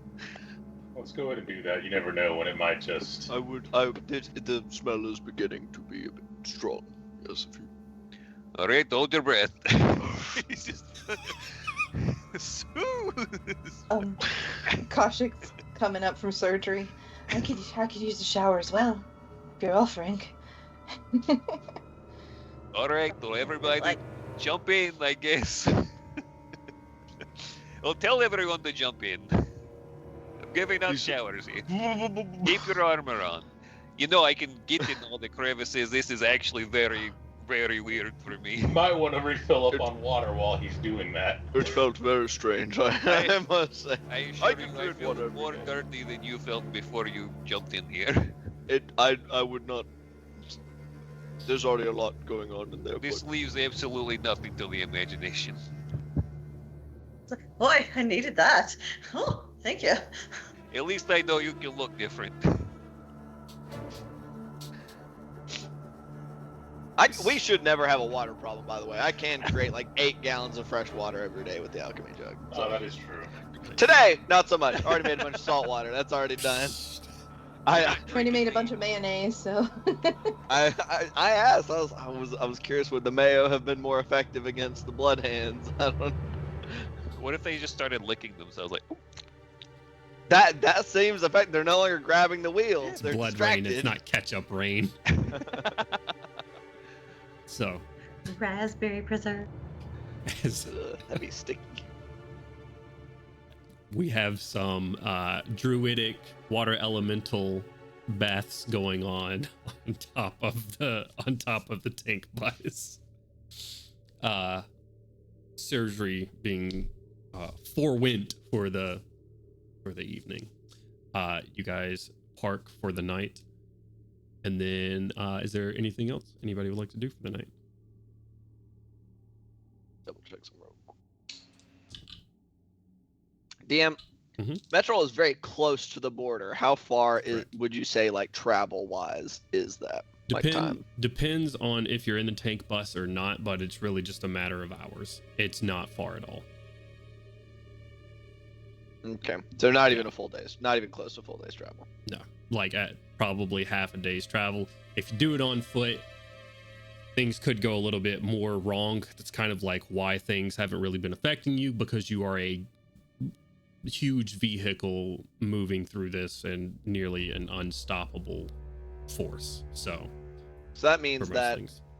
subtracting time spent in Metro to do what we're trying to do for the Lord of Blades, we could be out of the Mournlands tomorrow if we just travel like full day. Like if we didn't stop at Metro, we probably could be out sometime tomorrow if we were going to hit Metro by noon. Well, yeah, that it'd take a little bit more time. You'd probably have to travel into the night a bit, but yeah, you could do it because Okay. you'd have to travel around Metro itself and towards the Right. borders. Gotcha. Would it also be wise to assume that Metro being such a large city and being close to the border, that this would probably be a place where the most people have probably come to try and like loot stuff and probably die in the process? You can give me a history check. A lot of Sure. bodies. Guys, there's so many corpses. 16. 16. I mean, it borders the Talenta Plains right there, so it makes sense that our team would hear rumors about this sort of stuff. Metrol, with a 16, you said. Metrol is known for having some sort of ghost beast within it, that some people say are the ghosts of the previous denizens of Metrol. Other people say that they're more fleshy in nature, but because they see it as such a danger, it actually deters a lot of looters. But some people seeking fame and glory, and Crowley mentioned the vault, looking for that specifically, they do brave their way into Metrol. So, and Fetch. the stories that our team would hear about people coming back from that would be few and far between, if at all. Okay. That being said, bring up to the general party. Once we exit the Mournlands, what is the plan for getting to the Fist of Onatar? How do we plan on getting there? Well, we can, I guess, leave the bus for our hopefully repaired compatriots and fly the rest of the way there as clouds. How quickly would that get us there? Oh, I think we've done it before when we were in the plane of air. We didn't fly to the Fist of Onatar while we were in the plane of air. No, I don't know how quickly that would get us to the Fist of Onatar, but Brune would know the speed at Right. which Windwalk would travel. Quick, fast, and in a hurry. I can do a survival check. I'm just trying to see like what we're looking at travel time to the Fist of Onatar after we exit the Mournlands. 27. 27, and you're trying to figure out how long it's going to take you from Metrol or outside of Metrol to the Fist Right, of once Onatar. once we exit the Mournlands themselves, so right outside the border. Let's see. I remember we travel 69 miles per hour Fast. as the cloud, and then we got, let's see, how far? Where's my little ruler? A distance. There is a distance in between there. It's pretty fucking far. You have to cross the entirety of the Talenta Plains Yeah. at like one of its longest angles. if you were to do that, it would cut it down. I believe that distance, let's see, I'm gonna actually use what you've flown before. You flew from Reckenmark to Ater, and I believe a complete day.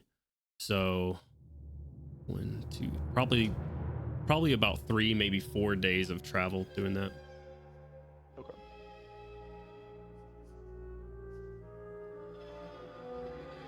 Okay. Probably 3, I would say. 3 long rests, yeah, until you get there, if you were going straight to the Fist of Onatar.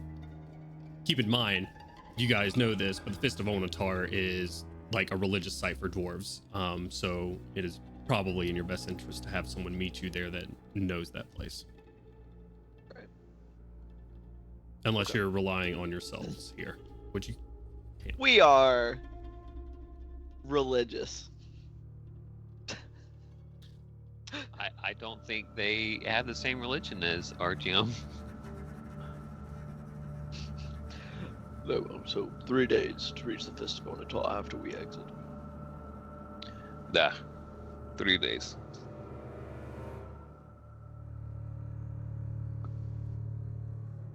If we don't get slowed down by anything. If we do not get slowed down by anything. Which I mean, if we are air, there should be little that should prove too much of a hindrance.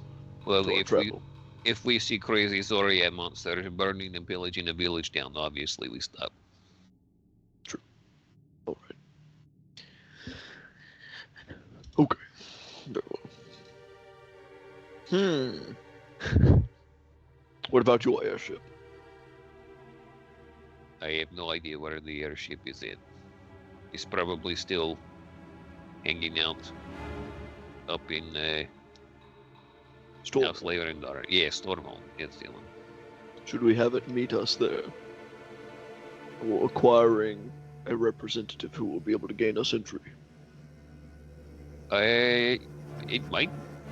DM, it wouldn't be able to get there in 3 days, would it? To the Fist of Onatar? Yeah. No. It'd be able to get there pretty quickly, but yeah, not 3 days. I mean, we're not out yet. Yeah, we're not out. That's we've got at least a whole extra day. Right. Yeah, you could And like I reach said, out do we want to try to do we want to see if do we want to try to make sure that we're going to have somebody who will let us en route to the Fist? Hey, gosh, you could just maybe send a message to someone on the ship, maybe Irish, let them know we're okay for the time being. Yeah, the candle. Yeah. I thought Artyom had it. I thought they That's I what have, I thought we had I have a dream candle that I'm not about to use in the middle of the Mournlands, because that could result in some Freddy Krueger shit right there. You know what? That is 100% fair. Okay. I thought we had message candles, which may be less risky than actually casting message. I'm looking. I don't see any in my inventory. Unless what would that be? What the sending stone is? I assume, Jonesy. I have a sending stone that connects me with Gandalin. Okay, well I have one in my bag, and I'm not sure what it was. I can create sending stones, but we would have no way to get the sending stone to Erish. Then why do I have a sending stone? What the hell am I doing with a sending stone? Yeah, you could. Is that not what you guys were using the magical pneumatic tubes for? Is to give one to Erish? That is true. I believe I completely forgot about those. Yeah, so does Erish have the other tube? That's up to Does y'all. does it have a notification sound? Does it ding? Oh. You've got mail. No, it sounds like a bank tube. Mm-hmm. So We've used this So there's before, so I'm pretty sure Erish has it. What, I'm gonna baby? pull it out of the bag of holding, and there's just like 30 fucking messages logged into the end of it. Erish upset. Alex is over there with just a fucking notebook of like, okay, so this is on day 1, day 2, day 3. That'd be rough. I guess I'll pull it on out and I'll hand it to Barcham. Let him say whatever he wants to say. Write him a note, I Did guess. Artyom see how this device worked? We were all in that. I mean, if it's They just a described it all to message us. tube, we can just send him a written letter. Yeah. Correct. Yeah, that's what I said. Write him a letter. He's gonna get a letter. He's gonna get a letter. Jonesy, just out of curiosity, is there anything in that tube? Nope. Has he sent us? No, he hasn't sent us anything. Nope. Damn, what a nerd. Our team reached out to him when we got somewhere. I can't remember to let him know that shit was fucky. Oh, great. The links are on the plane of air. Nice. Correct. That's fine. It's probably better that way. That's for the best. I'll write Erish a note, a letter, and Shit's fucked. A That's missive, it. even. yes, and write it over a few more times to make sure it's correct, and then throw it in there. But in the letter, amongst other things, will be what has happened in the elemental plane of air, where we have ended up, what happened in the elemental or the plane of law, dragon stuff, all the stuff with our good blue buddy and his history, and aligned by Shik, and our current location and journey, and maybe frenemy Lord of Blades. Okay. And we should probably not get murdered at the Fist of Onatar. Please get one of the dwarves. I think it was on more than one piece of paper. I would probably Like how much? have a few different drafts gone through before getting the last one, and Like a bound copy, or and Hardback. Let's roll a dice. Blame Crowley for the fact that we didn't send the message sooner. That works. I let Crowley know that I'm blaming him. Yeah, sure. So, Brune, Appreciate it. Yes. just keep going on. I know the beauties and wonders of Sirius. What was the architecture like? It was magnificent, but a little opulent, a little too much. I see. Decadence is the word we're looking for. So just so I understand the very long message that is being sent here, but all that information given to Erish, you're wanting him to get the airship to the Fist of Onatar and get someone else. Get someone to maybe help allow us access to have at the Fist of Onatar. Okay, so gotcha. And a bunch of mushy stuff, and sorry for not saying anything earlier. Gotcha. Can't use magic here. Got waylaid by Milo. Not my fault. Crowley did it. Gotcha. Okay. You don't receive a message back for a while. You assume that he's reading, as your short story takes a while. But you'll get a letter back saying that they will be right on it, that they'll leave today, and that there's a question of whether or not some of Brune's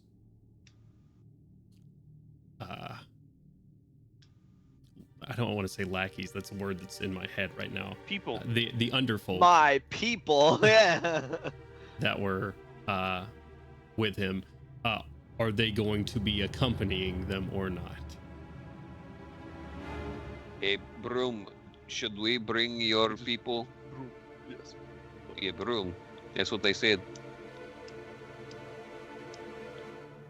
Mhm. Hey, should we bring your people with the airship? I think it would be probably wise. I can only imagine that they are restless. Or maybe you should sign that. friend seems kind of intense. What do you... She seems like a very capable warrior that Correct. would want to have it in your handwriting. Okay. Bruno will make write a short note, Gotcha. and it'll actually kind of be with the it'll be with the kind of the requirement of what's the word I'm looking for? Fucking hell. But addressing Thrillia about if people are getting restless and starting to cause problems, maybe like if they're like if some like paranoia and stuff is starting to get a little out of hand with being in the same place for a while, to accompany the airship. Gotcha. Because he has been gone for a while, so things may have started to get worse. Gotcha. Right. You guys get these drafted letters going back and forth, funk, funk, funk, getting all of these logistics figured out. Sending off this message to Erish. Erish says it'll be done, that he'll take Brune's people. You also get a message back, Brune, saying, giving you a very brief update that there have been some instances, but the real issue is that it's getting expensive to stay here. That's really the problem here. Do not wish for them to rob anyone. That would probably be bad form. Your monetary sum that if anybody did grab gold has been depleted. That Erish has been somehow crediting this. What a Chad for a while.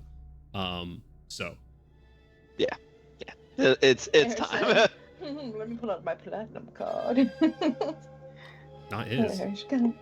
Let me pull out Artyom's platinum card. Shining fan card. Yo, that's what the Shining Vanguard has to do post war with Zoriat. We're gonna be a bank. We're gonna put House Kondark out of business. Correct. Good luck. Happy hunting. We'll do it with murder. So those messages go out, and you guys continue your journey, sleeping through the night. If there's anything anybody would like to do this night before you get to Metro. Who is in possession of the tube device? Was it in the bag of holding? It was. Yes, it was in the bag of holding. It's me. Hey, Koshik, do you know how many times this can be used a day, or is this a limited thing, or can we just use it willy-nilly all we want? As far as I know, hold on, Jonesy. What's up? Both vessels must be used on the same plane of existence. You guys are on the same plane. You're in the same plane. Okay. And have their live. As far as I know, that we can use it as many times as we need. It can just, it has a weight limit. That's all. Oh, okay. That's great. 2 pounds of material at a time, and you can't send anything living. Your book was pushing that. It's a pamphlet. So just so everybody knows, out of character, it's 3 inches in diameter and 1 foot tall. So you gotta roll up your stuff to put it in. Can't send anything living through it. No more than 2 pounds. Well, it says it can't be used to send a creature. I don't know if that counts as unliving as well, I guess. But yeah, that's it. And the same plane of existence. And sorry, both of the lids have to be closed in order for an item to be teleported between them. All right. I assume for safety, so it doesn't shoot out and poke somebody in the eye. So you can't drop a rock into one end and just have it aimed at someone else in the other. Hell yeah. You just have like an improvised weapon. Fastballing it from one end and out the other. So, was there something else anybody wanted to do for the night? If we have to roll perception checks, Artyom will do his at advantage because he's sending personal letters to Erish on his watch. Okay. Now he's got a Oh back my. gate.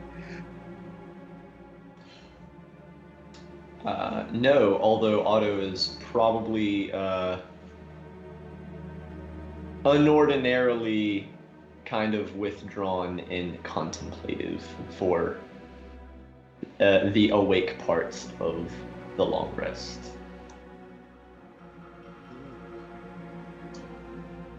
The word was ostentatious, Bryn.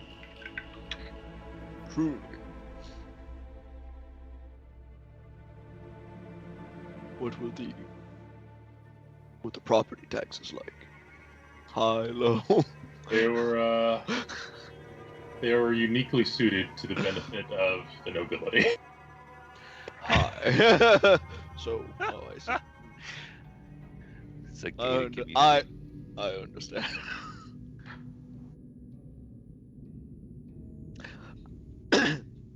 I would like to talk to Otto at some point. Probably while he's on his watch. Or on his whatever duration. So you say he's sitting there kind of thinking. Yeah, when he Just would like- usually be like inhaling tea or liquor or like wafting or maybe working on design notes or chit-chatting with people. He just seems to be thinking. What does that look like? Is he just like staring off into the middle distance, or is it like full stop, like completely still? Just out of curiosity. It's just dissociated. Probably just kind of like sitting there, just like middle distance. Maybe finding a perch somewhere to kind of look at the scenery. Mm-hmm. Sit up like the thinker. Completely under. No, but yeah. Jeez. He's not like frozen solid or anything, but yeah, he is very obviously contemplative. Mm-hmm. Okay. Just kind of walk up to him, just kind of sit for a moment, and then just. Is that the conversation that you had with the Lord of Blades still troubling you? Or was it that not all beings are honest? I do not think that troubling me is quite the correct term, but it is on my mind, yes. As far as all beings not being trustworthy, I suppose it is something that I knew objectively. But to see it in action is a different thing. I see. While jarring, that is not what is on my mind. What is that? If you do not mind me asking. Of course not. It is not a matter of secrecy. I am thinking on the situation of the Warforged and the Lord of Blades' perspective on organics. The fleshbound, as he would call them. I believe that is an unhealthy perspective. Perhaps Warforged do need a common identity, but I do not think that seeking that identity through hatred for organics is the correct path. I am thinking on what that correct path would be.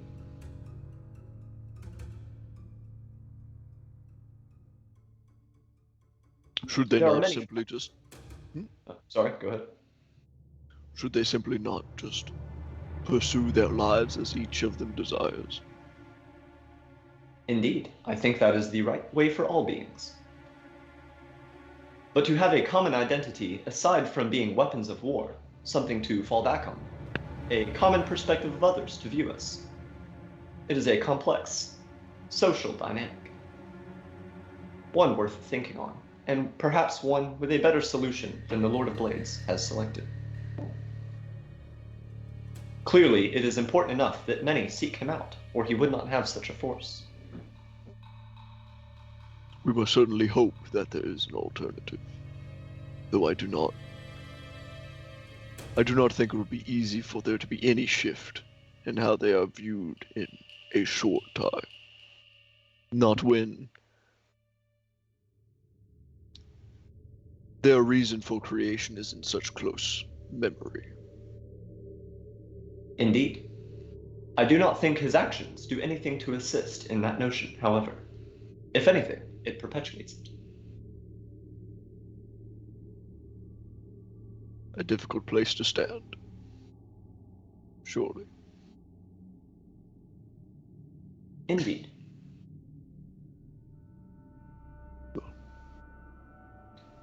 I will leave you to your contemplation. Thank you. Have an excellent rest of your evening, Mr. Broom. Thank you. Leave him to it. Gotcha. Anything else for folks? All right. Still writing letters. They are returned in earnest. There's no Erish doesn't seem to be holding anything against you for the lack of communication. Rather, he is simply grateful to hear that you're doing well. You guys go through the night, your watch order set up. The next day comes, your last leg of the journey before you hit Metrol. Are you doing another leg of surgery before you get to Metrol? Ideally, yes. Okay, let's go ahead and get that out of the way then.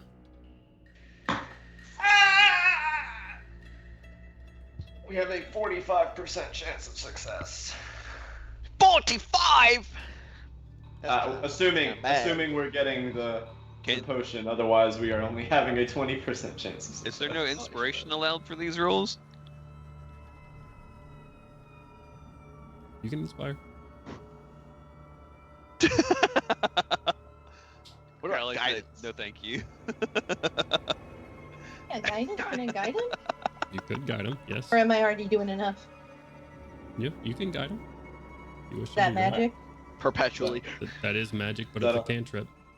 I guide him from the front of the bus. Rearview mirror. Guide him from this part of the bus. Wait, so I do get inspiration? I'll give you inspiration. You can do it, Otto. You can do it. That is like, that's Big only a thumbs up. D6. That was like the most Big half-hearted like bardic inspiration. You don't get the whole D12. I'm still talking about the property taxes with Brune. So that's the tone of voice I have to keep.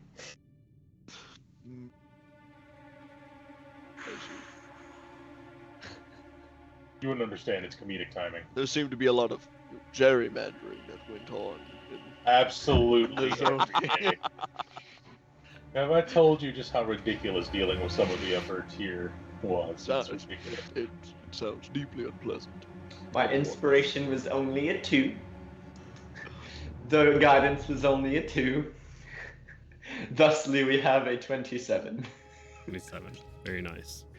So many resources spent on this fucking surgery. I believe that leaves us with one more, correct? Yes. Which, that was also with a flash of genius, FYI. Gotcha. I bet it was. Marking those resources off for the day.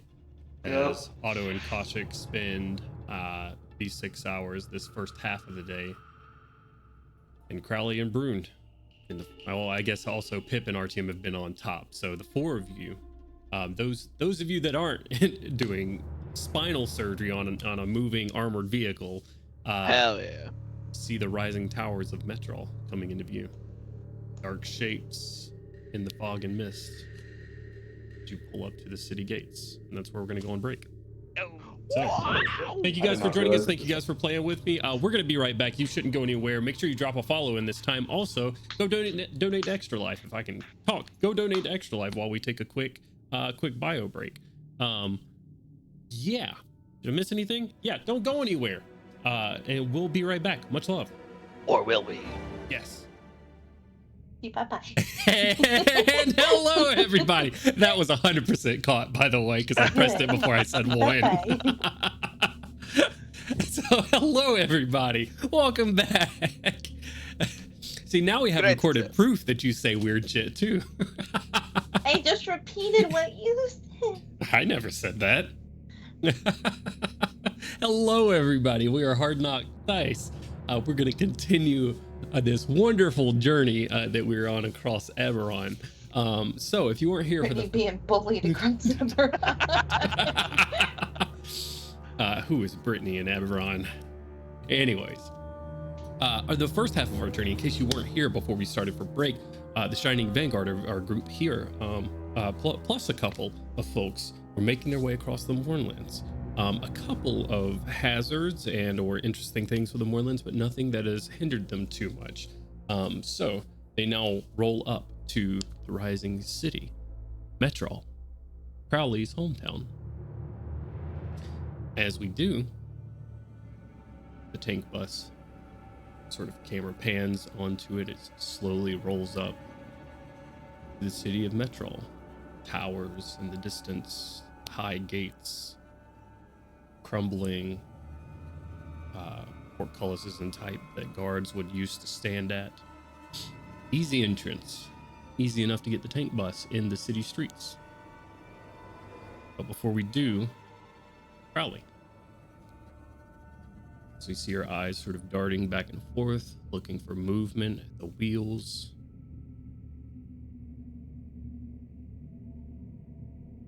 Our camera pans on Crowley's face, looking at the tops of these buildings. And then we flash back.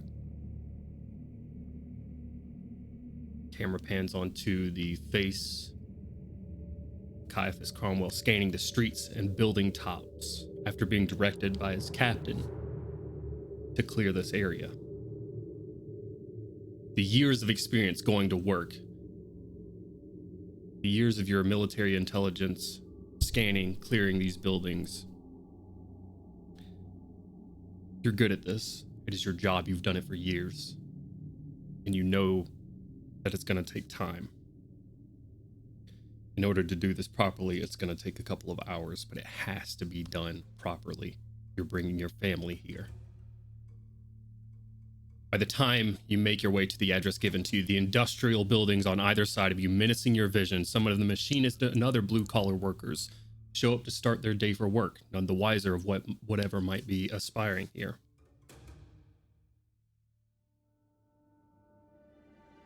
Caiaphas, you're scanning the buildings, looking around, seeing nothing suspicious, seeing no one moving around. You finally make it to the building. You begin casing the building itself. You don't hear anything, you don't see anything. And then you notice blood seeping out from one of the doors from underneath it. What do you do? Caiaphas is going to slowly approach it. In the meantime, while he's been doing all this, he's trying to get a hold of his other daughter with the sending stone while he's going toward the door. But while he's doing that, he's going to open up and look inside. Yeah. You open the door to this building, and as you do, you hear the boom, boom, boom of a lightning rail leaving this area. You see that the floor is covered in blood. Your quick investigative eyes taking note of the scenes, you see drag marks through some of this blood, as if bodies themselves were dragged away, bodies that aren't present. But you do see one. It's the body of Captain Centrone sits against a pillar, bleeding from his torso and slumped over. Caiaphas is going to rush to him, like, not caring about all the blood, and just kneel beside him. Captain, wake up. What happened here? What the hell is going on? Shake him a couple of times, he's losing blood quickly. Crowley assesses the wounds. Yeah, he's going to try and staunch it up as quickly as possible, even at, like, just give him a few more minutes if he can. You take your hands, you put pressure, you take his hands and put pressure against the wounds. Artery nicked blood flows over your fingertips as it does, and you push even harder as the pain, the adrenaline sort of shakes his eyes wild and crazy and looks at you, stuttering and sputtering over the blood that leaks from his mouth and his lips, barely clinging to life as you try to do this. Daylight. They all lied.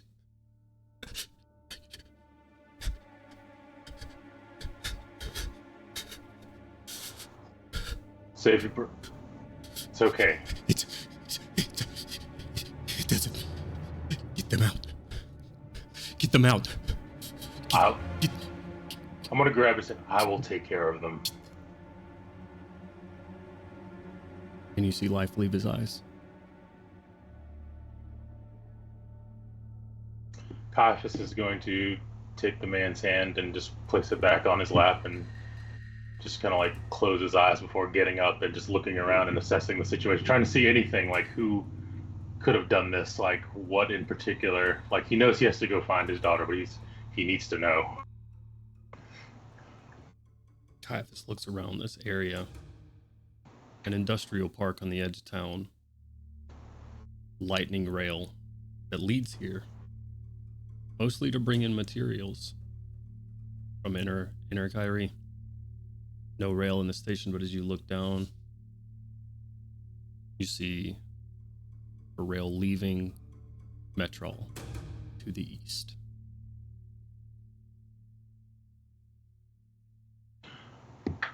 Caiaphas' hand is clenching so hard, there's blood coming from his fist, but he's already moving again, pulling out his sending stone, trying to reach his eldest daughter as he starts running back in the direction of his home. Blink your eyes a couple of times, and we once again see Crowley white-knuckling the wheels of the tank bus.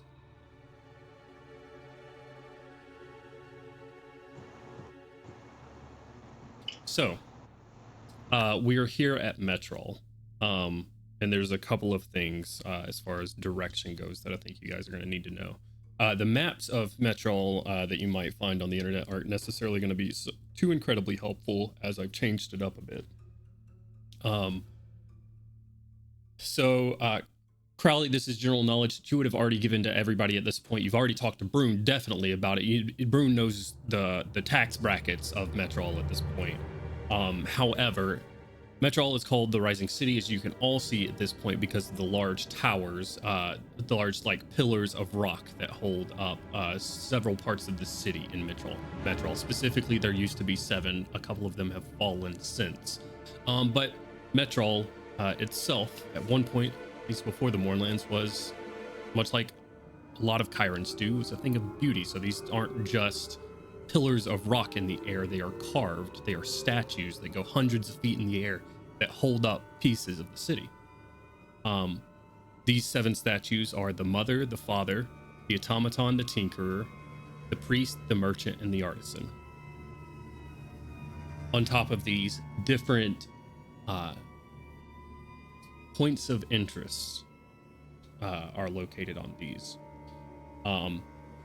Not that the Shining Vanguard needs to go to each of them, but they are available to you should you decide to do so. You do know, though, that you do have a main goal. But risk reward, you were talking about resources and what you might be able to get. So I'll let you know. Crowley will let the Shining Vanguard know. I will let my friends know that on top of the mother is the crown jewel of Metrol, where Vermishard Palace is. On top of the father is where the arena lies.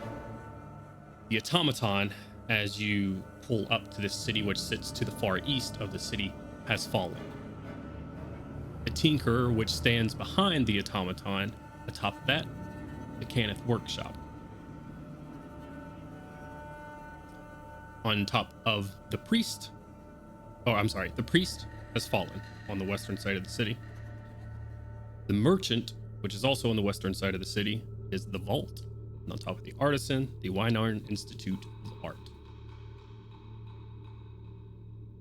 You guys know a couple of things, or you guys at least know what you're looking for, and that is a Warforged Colossus, amongst other things. A goal.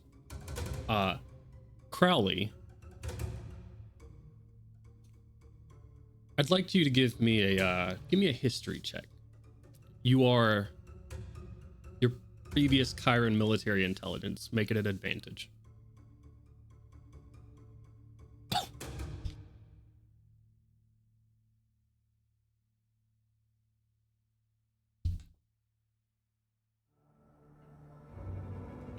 That's a 19. 19. With a 19, you remember that the Lord of Blades said that it's somewhere in the center city districts. Leads you to believe that the Lord of Blades might not know where it's at. He might not know it exists at all. He's heard rumors of it, but Crowley, it does exist. You know where it's at. The Warforged Colossus lies underneath Starmantle Bay and is meant to be a last line of defense if Metrol were to ever be attacked. You know that the access point for this Warforged Colossus lies somewhere within the Vermishard Palace.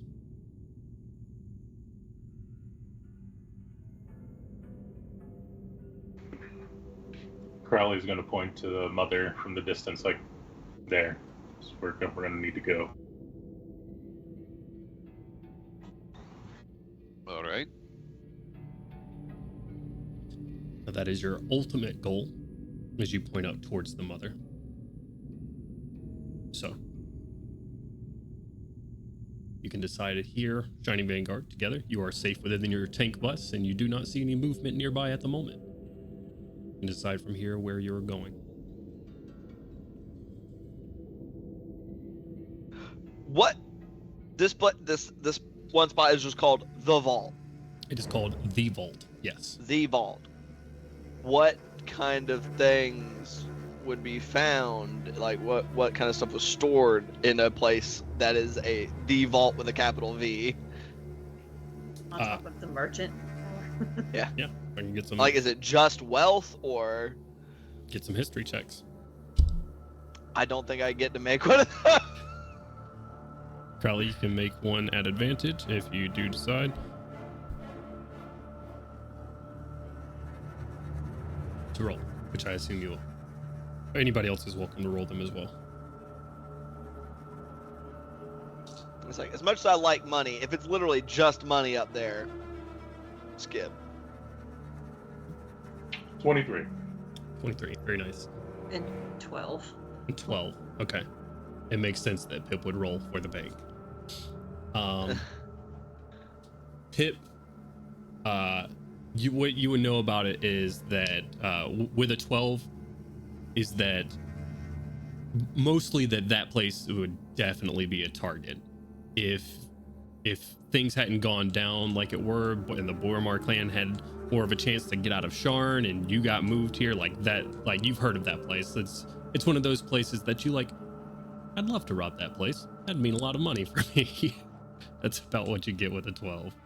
Crowley, the vault contains, yes, wealth, but also things that Chirons have deemed to be irreplaceable and priceless. Things that you couldn't necessarily put a gold value on. So no, it is not just gold.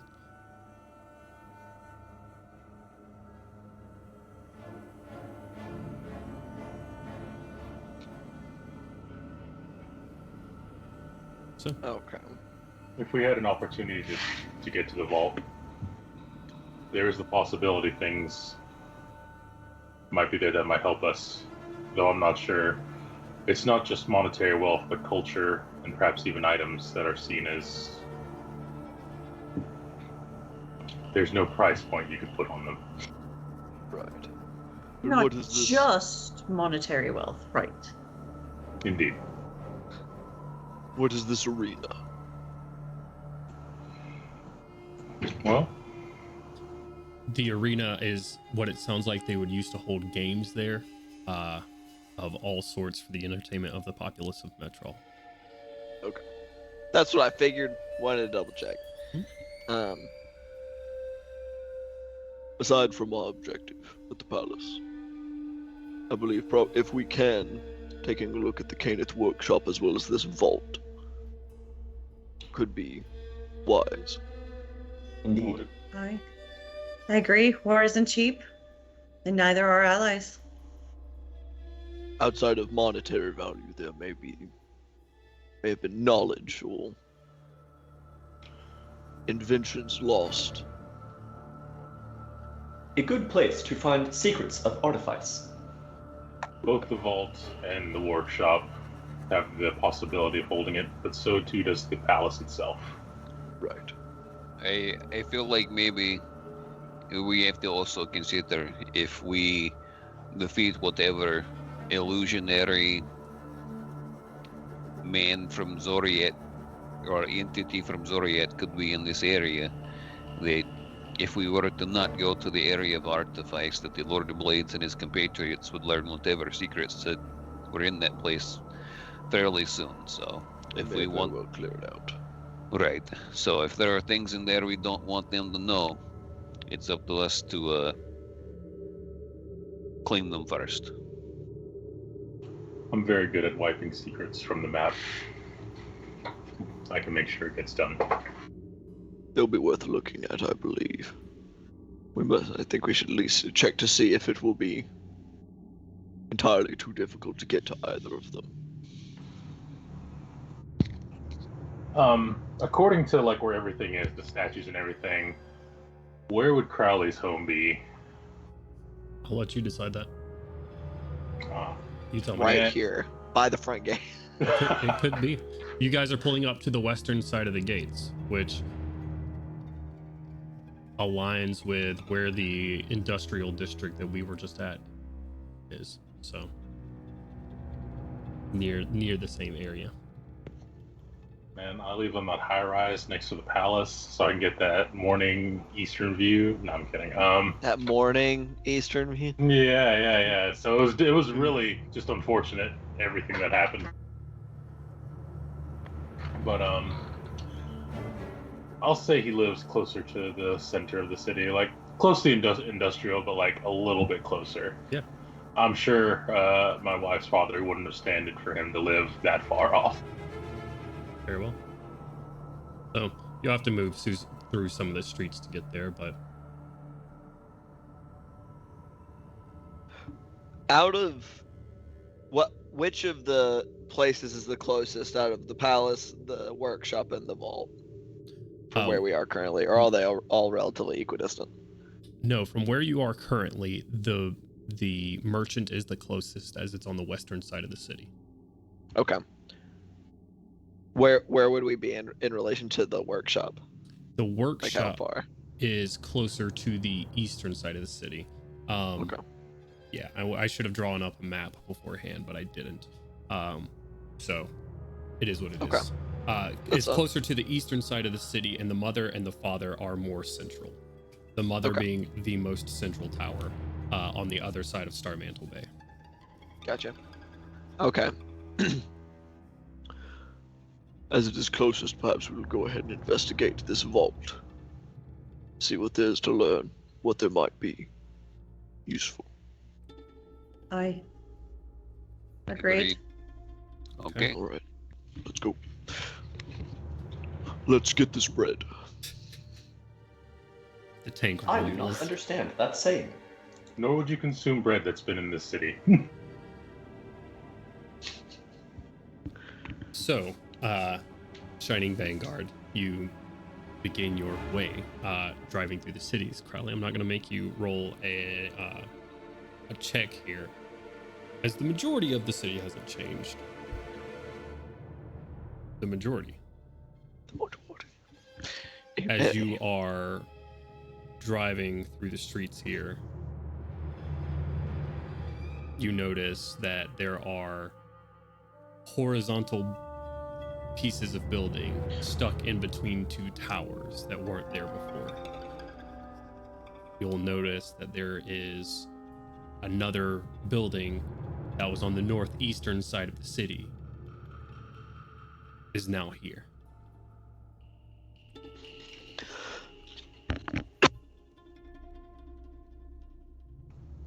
Seems some of the cityscape has decided to up and move. Say as you rumble through the streets towards the Tower of the Merchant, it sits hundreds of feet in the air, still holding its buildings on top, the vault in the center of the building itself. if I could get either one person rolling perception at advantage or 2 people rolling perception checks for me, please. Just to I want to do simplify this. things. Yeah, you take advantage there. Yeah. It all rests on you. Don't fuck it up. That is No a pressure. 10 and a 17 for 27. Nice. Okay. Good job. Crowley's sort of describing what the vault looks like as you guys are driving around it. RTM, you're looking at the buildings that you do see up there, and you do not see a building that sounds like that at the moment. Are you sure this is where it's supposed to be? This is not. Absolutely. I will describe to him some things that are not supposed to be there. I mean, you'll describe buildings, and Right. I mean, Crowley's, it's not like a photographic memory of every building, but it's like, okay, well, that's, that was Kundark's residence here. That makes sense. But no, the vault had a golden dome on top of it. You should see it in the center. It should peak above everything else, and you don't see that. Maybe someone stole the whole building. I don't know what to tell you. As we drove in, I did mention that a lot of the buildings had moved somewhat. There is also the possibility it could be hidden with magic.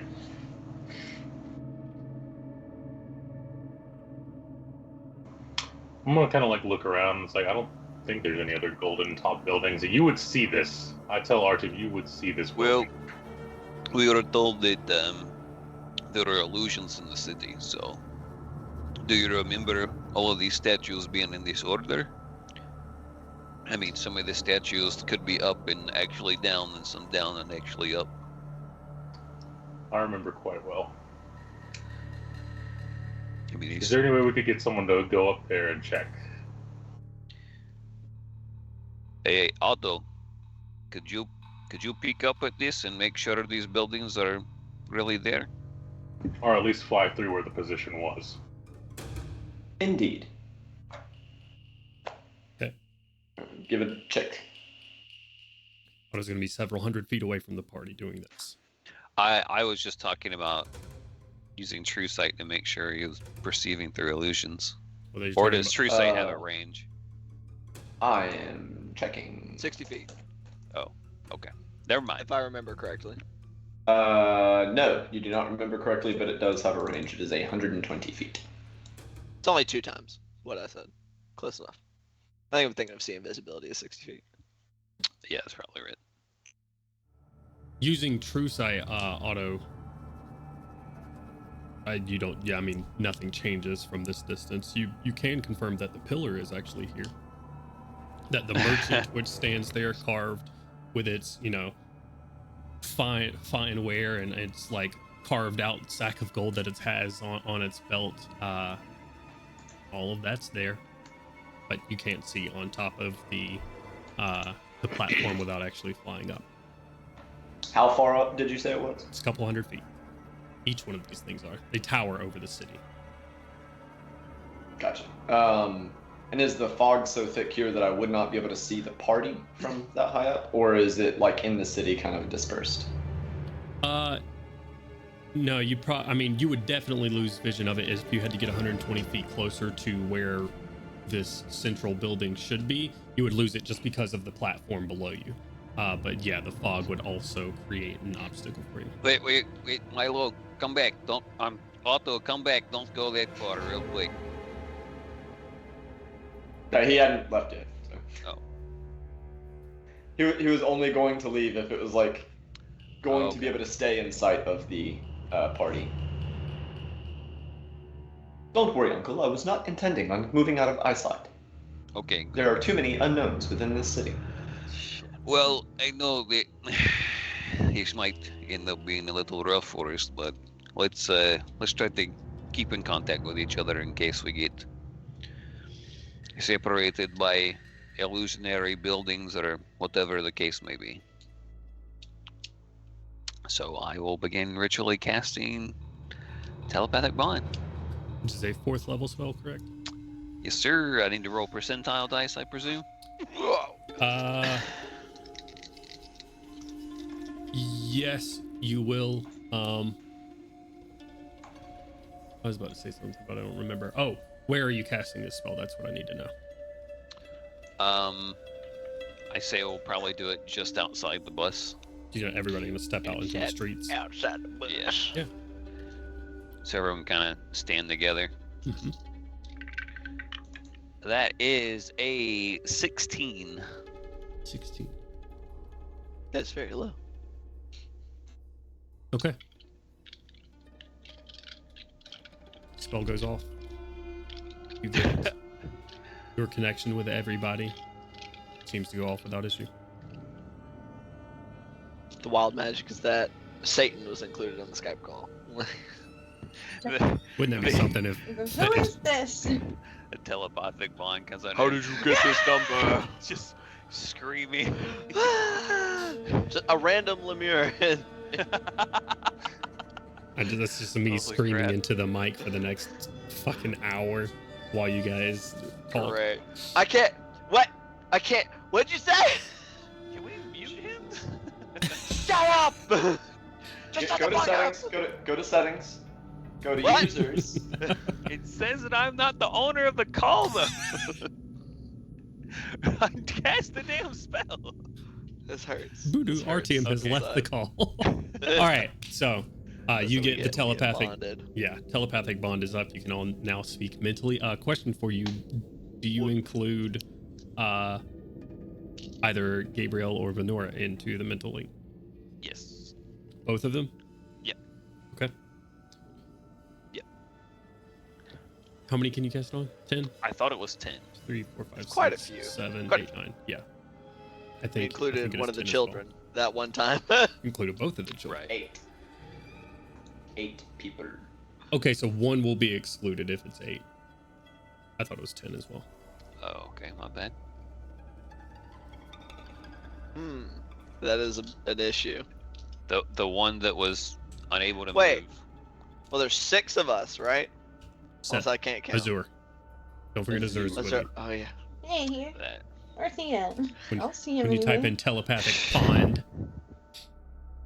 Okay, yeah, it's 8. Sorry about that. No worries. Yeah, the gentleman or the person that is currently under the process of being healed. Gabriel, yeah. Gabriel. Yep. Poor Gabriel. Gabriel is just on the struggle bus. Mhm. Let him rest. Quite you literally. know, don't have people talking in his head. She's a girl, I think. Okay. So, Lenore is included in the pond. Very well. Yep. SMH. What else are you guys doing? Pip hates that. I can tell. Okay. So we have I'm just going. To let you guys know all of your options as well, because I've said it before, but you might not remember. There are trolleys that go from the lower parts of the city, like on wires that you will see from a distance. They go up to the spires themselves. Okay, that was gonna be that was what I was gonna re-clarify. So we'll have to leave the bus down here. if One we way or go the up. other. Yeah.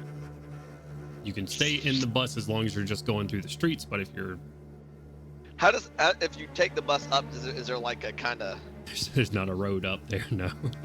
how we get up? Somebody make the bus fly. I would need both more time and probably a greater selection of materials in order to achieve that. Well, that is unfortunate. Okay. Well. Before we travel up there, we may want to be sure that the building we wish to plunder is indeed up there. And although you said everything looked fine up there, it is as it is. From what I can tell from this perspective, yes. Again, just to clarify on that, Otto can only see up 120 feet. This pillar is 200 feet tall. He can Okay. see that the pillar is real. That is not a fake pillar, but that's about it. Okay. But you can see all the way to the top with your supervision? I would need to go up there in order to see what is on top of the pedestal. All right.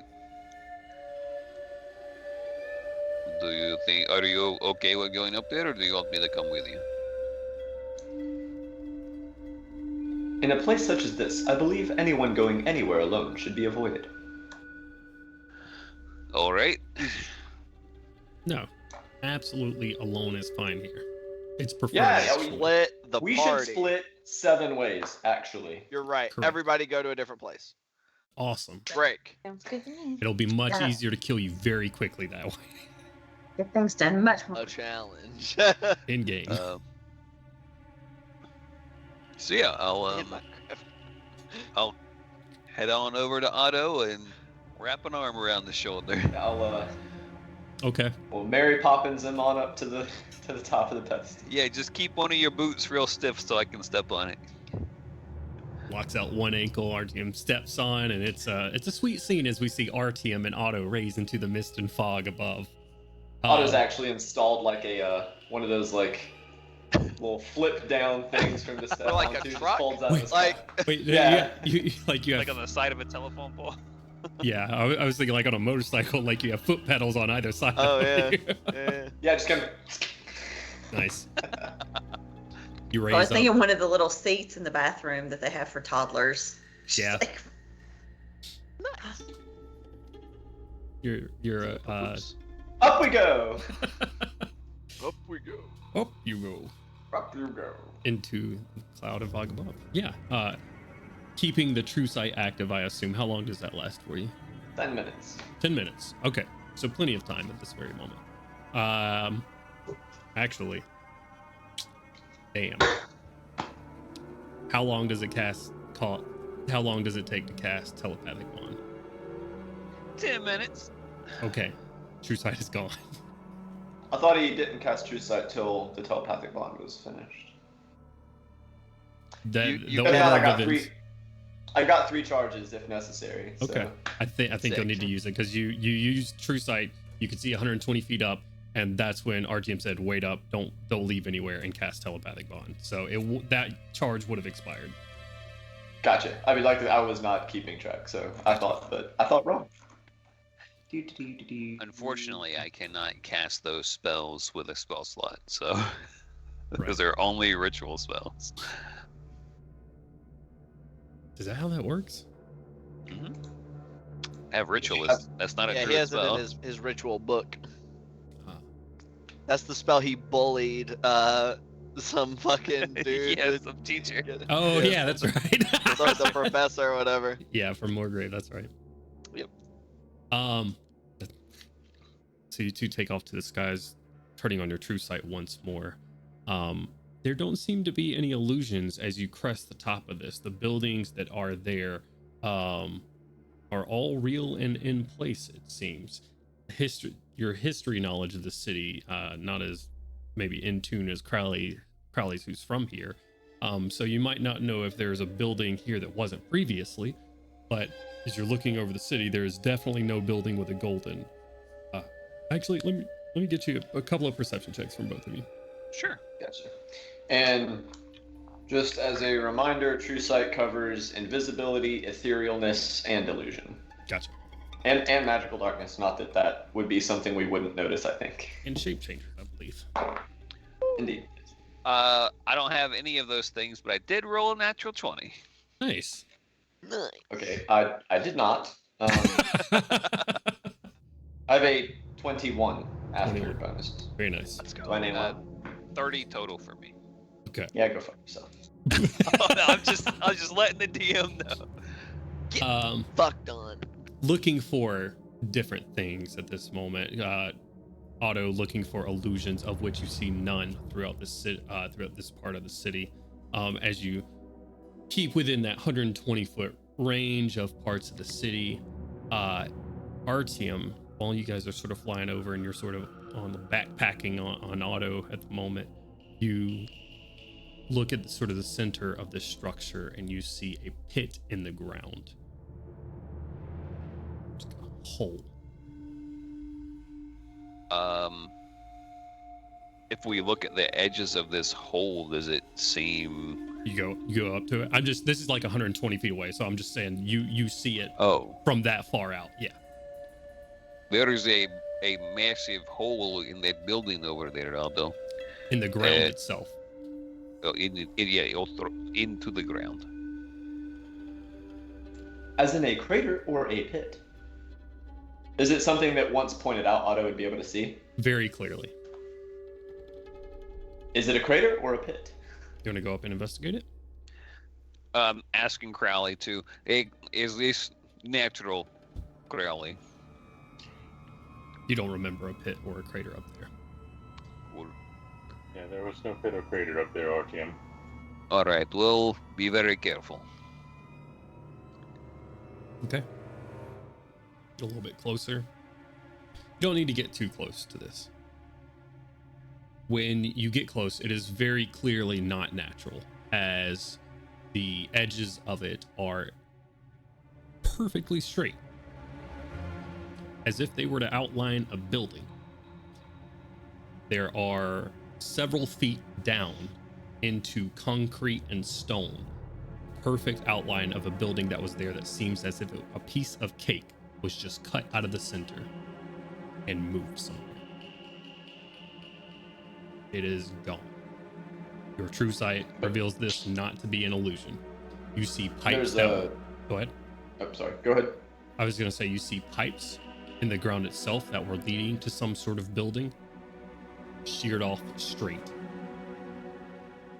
The question I was going to ask, does it have like a clear bottom? Like, it didn't just sink. Oh, yeah, no. Like... You see a flat, perfectly flat bottom. That suits the unusual nature of this area. I love how everything is just makes sense. Yeah, that. So, I guess can fly us a little bit closer so we can see an address, and then we can give it to Crowley and make sure this is the right place, or maybe he remembers this place. No such luck is had. But as you do sort of fly around the buildings and describe those to Crowley, yeah, I mean, Crowley would say that's absolutely where the vault should be. It is not there. Well, that is one missing vault we have. Like, this is the size of an entire city block, almost. Oh, okay. It's a pretty big building. Goes down about 30 feet or so into this rock. Gotcha. I would think that if it is still in the area, it would not be difficult to locate. Give me another perception check. Probably not, yeah.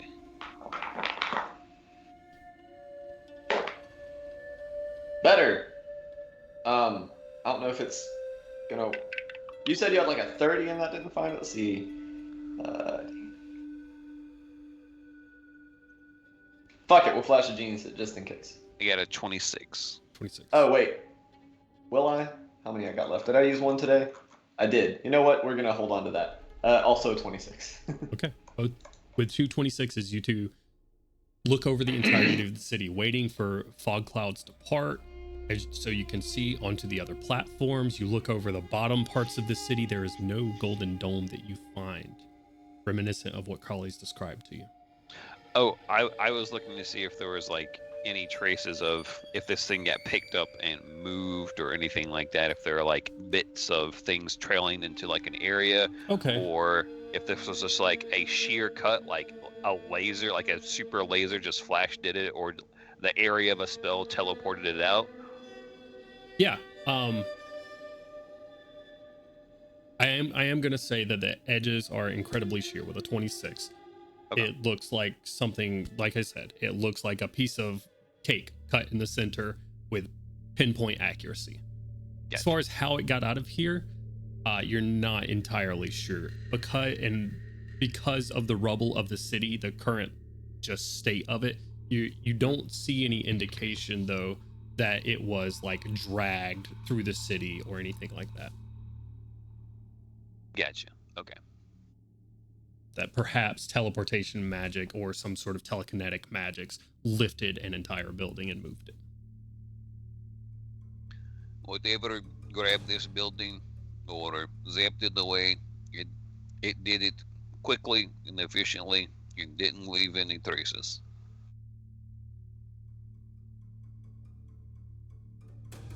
Due to the magical contamination within this area, I doubt a more thorough magical investigation would yield any productive results. What do you propose? Let's go on to the next order of business, I guess. If it's not here, I'm sure this illusionist guy that is running the show in this area will probably either have it close to him or maybe shed light on where it might be. Or someone just came in here 6 months ago, stole a whole building, put it in their pocket with some shrink ray or something, and they're living large. That would be most impressive. It was Pip.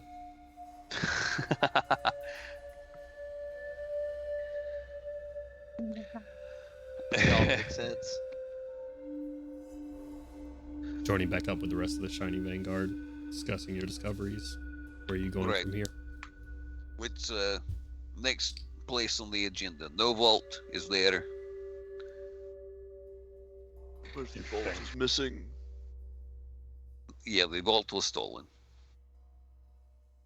What was that, Crowley? It's very interesting. That's a rather large vault to just disappear, but we'll have to continue. Like to meet the man who pulled that off.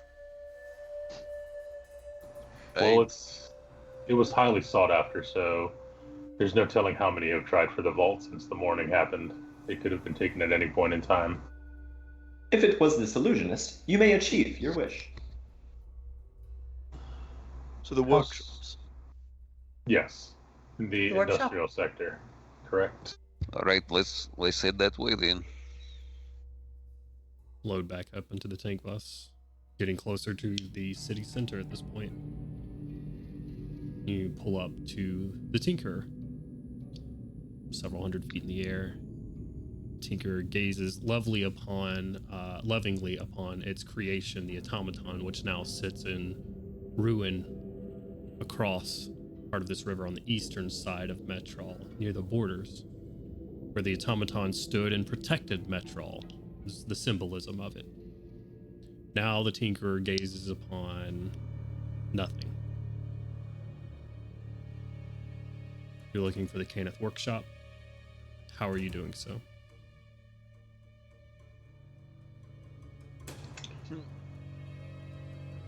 Is there anything similar to with the vault where can we peer up there? It looks like anything's missing. That would indicate. Give me 2 perception checks or 1 at advantage. Do it, Artyom. All right, I got you. With Crowley and Second Archer roll, looking same as up the there. first. Sure. What do your Kalashtar eyes see? Is that they see the 28 worth of things. I do not where is this number? I do not see no. With the 28 getting a little bit closer to the inside of the city, Crowley describing this building to you as you're looking up there. Sort of sitting also in the center. Again, these are POIs. These are places of interest for your not only for you but for people beforehand. Like these were places that were sought after. Sits on top of the Tinker, and you see what Crowley describes to you. At least it's not as tall as the vault or Vermishard Palace would be, but you can see the beginnings of a large workshop type building in the center of this platform. Also with a 28, over the winds, you begin to hear in the distance, at this point, somewhere to your west, sort of where you came in from. No, not where you came in from. Your northwest, so a little bit further. Chanting over the winds. I hear chanting on the winds. Very light. It's hard to hear from this far. But it's a lot of fucking people. It's quite a few folks having a nice chant a good distance away. You said which direction, DM? Towards That the one. northwest. As he points that way. Northwest. Yes. As he points that towards that way, it is the direction of the father. The father. That might cut out on my side. I don't know if it did for y'all. Which the father was houses the Broke. arena. Oh, that was with the arena. Okay. It's like I marked down what everything was in my infinite wisdom. Didn't put which statue they were on. Okay, because the palace was on the mother, arena was on the father, workshop was on the tinker, vault was on the merchant. Okay. The mother and father stand across Starmantle Bay together, their hands outstretched and holding hands across the bay, sort of welcoming people into Kyrie from the river. So there is a bridge in between Vermishar Palace and the arena. Any idea what they are chanting? I barely can hear it, and it sounds like a lot of folks. We can go closer if you want. I kind of feel like we're going to have to at some point. Not to. If we're going to stop this Zoriat incursion in the heart of the capital city of the Mornland, then we're going to have to go that way at some point, I feel like. I doubt this many bodies are chanting and it not have something to do with Zoriat. Do we investigate Could be the wrong. workshop first, or Would be happily around. Sure, we can give it a quick once over, I guess. Maybe let's hoof it from the vehicle. If I can hear them chanting from here, maybe we don't need to have a big rustle Diesel on the van, land. the diesel bus. They're chugging so loud. Okay. We have to take one of the little. To see if we can get one of those trolleys or whatever working anyway to get up, right? If everybody is going up, that's unless Milo. Or sorry, damn it.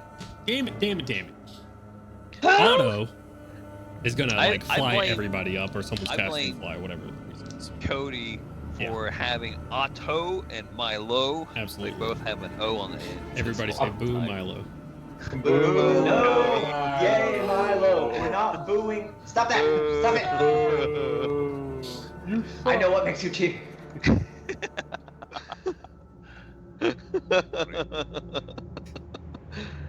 Yeah, Okay. I mean, I as much as I don't want to take the the two NPCs towards something potentially where we might get jumped, I think it's more dangerous to leave them down here alone.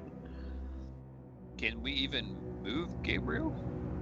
I guess that's a good question. It is perhaps best for them to stay at the bus.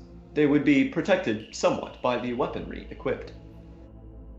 There's a lot of voices. I hope that they can hear him in time for us to somehow get down here quickly if they're in danger, or make like a Crowley and Venora some ghosts. is in the link. Vernora's right? in the group chat. Right. If you hear a chanting, pop that thing in the backwards gear and get the hell out of there. What's the distance on the Tinker from the Father? It's a couple miles. Couple miles. Okay, so it's decent distance. Okay. What time do you believe we would have left on the bond? The where you guys just were in the limited, the bond lasts for an hour, right? Correct. You probably have another half hour or so on it. Okay. we'll be quick. Yeah, let's give it a good once over. Up we go. Well, no, let's let Aldo look at this thing first before we get on it to make sure it's not gonna and alert our presence to the whole city. Okay. Otto approaches it with a can of WD-40. Thank you. But it's You're- like wrist mounted, Yeah. like a flamethrower. Yeah. Got a Like wrist Mandalorian rockets. WD-40. Yeah, you guys approach where this trolley goes up to the Tinkerer itself. Each of these equipped with a guide, if you were.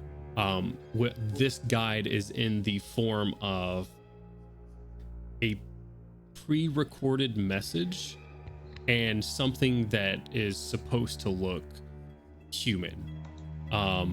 Like the top half that will sort of like swivel and point at things. A very basic automaton that is not sentient by any means, but is just sort of on repeat.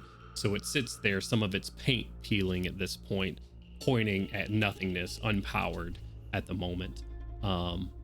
You go up and Otto, just go ahead and give me an Arcana check. I'm good at those. the heck was What was that? that? He's rolling his dice like this in the dice tray. I did, yeah. I've done that before. You kind of shake it. It's Like gonna. you're panning for gold. That is Yeah. very, Paying very, for that 20. very near to maximum. Not quite a 20. That'll be a 34. Holy shit. Okay. I rolled a 19 plus 15. Woo! And with with that as plus the high percentile on this particular trolley, very minimal is needed to get this going again. You sort of see the Arcano Crystal power system sitting there in front of you. Very simple in design. It simply needs just something to spark it to get it going again. If you can provide something, mechanically speaking, of cantrip value, maybe some electricity that you think you could get this going again. That's crazy because I have. Firebolt. No, Yep. it doesn't work. Hell yeah. No, I was checking to see if I had Shocking Grasp, which I do. I have both Mending and Shocking Grasp, so whatever combination of those necessary. So, like the cool guy from like the 50s show who walks up to the jukebox, hits it, and that starts fucking playing the song he wants to. Otto goes up to it, hits the Shocking Grasp on top of the box, and does. Welcome aboard. Please step on. Watch all hands, feet, and belongings. As you now have power to this trolley. So that machine course I wakes roll. up. Yeah, as soon as it's like on the same power grid as the trolley itself. Artyom thorn whips it in the head. Are you just yanking it out of the fucking thing? Out of the trolley? It's making noise. I don't want to do that. And also, it's probably startled them. So yeah, you thorn whip. I'm not gonna make you roll an attack roll or anything. The vine just sort of sprouts from the ground itself, wraps around this thing's neck, and you like pull it to the side, and then please, powers down. It's still just sort of leaning there against the trolley. Otto just kind of looks at it for a second and says,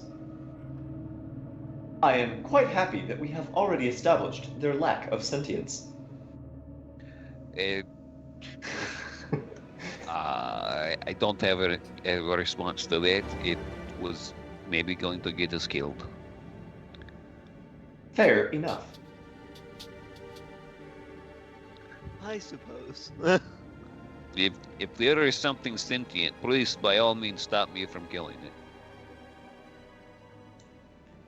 Otto already clarified it back at the marketplace that these little talkie automatons are not sentient, right? Okay. Yeah. You climb aboard Wow. the trolley itself. That's That just was a funny. lot. Sorry. You climb aboard the trolley itself. The controls, simple in design, but now need to be controlled by someone here. But very simply, like an emergency stop button and a forward and back lever on here. That sounds pretty complex. I don't know.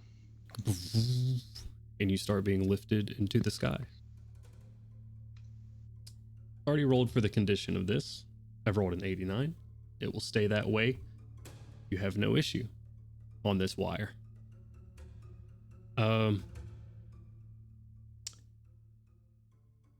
Can I get perception checks from the two that think they would be standing in the front of the trolley?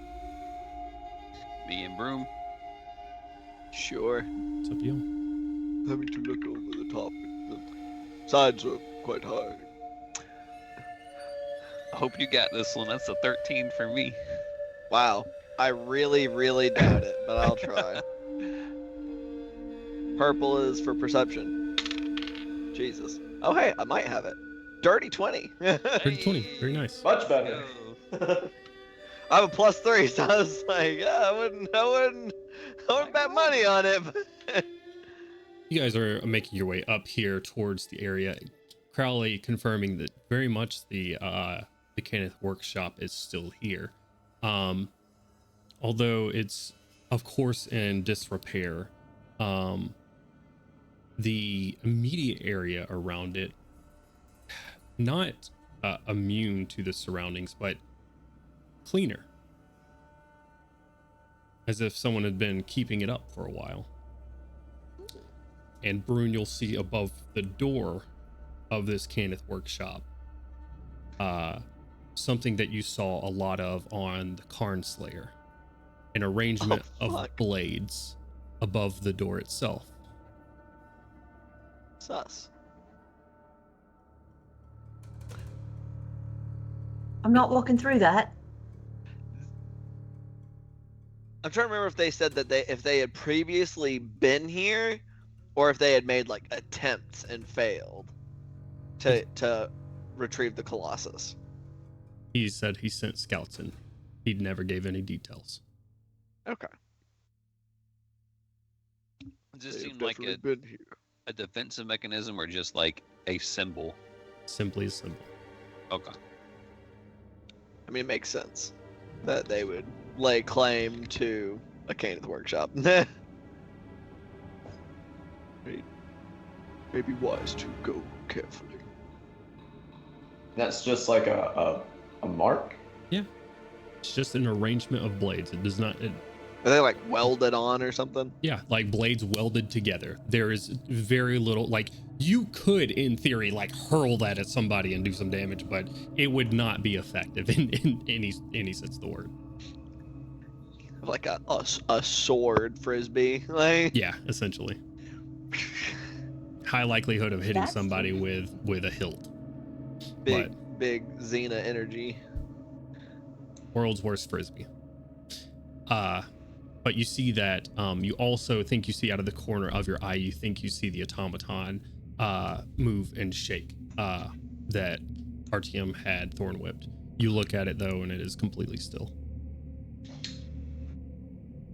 Move and shake, like it was trying to announce something, or Brune sees that. Okay. Just kind of look at it, to try to move again at all, or is it just the one and done? You get a little bit closer to it. Sure. This is a creepy place. I'll approach it cautiously. I mean, you're right there. You're in the front of the cart, so it's like you'd be getting close to him. I was just very carefully, just kind of like one hand out. Sure that you broke this machine. I wasn't trying. I just wanted it to be quiet. I wasn't trying to pulverize it in the dust or anything. You get closer, you don't see any sort of movement or anything afterwards. Take a move once we reach the top a little bit, but perhaps. Damn. Would Otto be able to repair it? Easily, yeah. Albeit at a much lower volume. Like he's gonna set that volume to like 10% or something. Yeah. Yeah, if you wanted to take the time to do that, you absolutely could. I mean, would it take long with mending?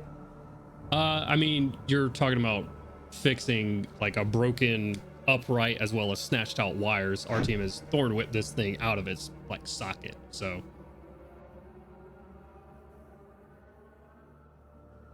You're muted. Motherfucker. Sorry for asking like 30 questions. Would there be a way to retrieve like its last like verbal input and like see what it was trying to say if it was trying to say anything?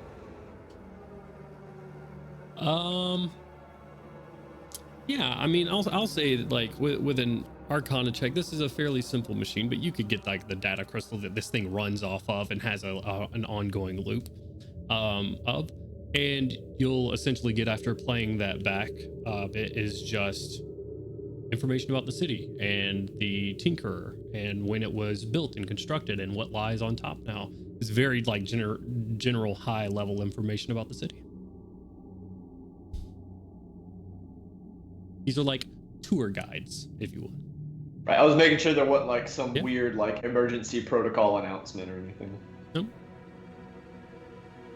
Or that they weren't tinkered with. No.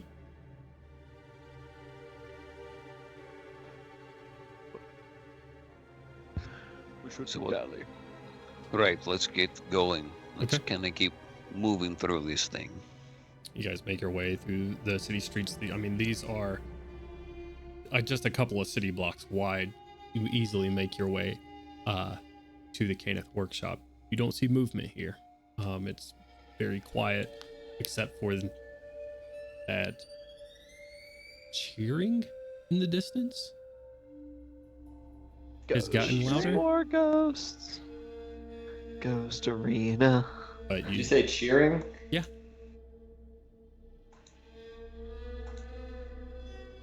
Perhaps the arena is occupied by more of these ghosts.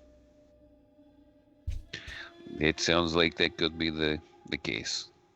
That would not be unordinary for many of the reflections of the past that we have already witnessed. Indeed. Right. how are Let's you continue approaching this building? Cautiously. very cautiously. Quietly. Okay. Cautiously. Cautious isn't a stealth, isn't a skill in 5e. If you guys are looking to be stealthy about it, you can. I would. That would be my vote. I'm not Sure. very stealthy, but I'll try. Yeah. Disadvantage. It could be worse. Could be a lot better. It could also be much worse. I didn't roll a natural one. You did roll a natural one? I didn't. Oh, good job. But Shout him out. I'm ready.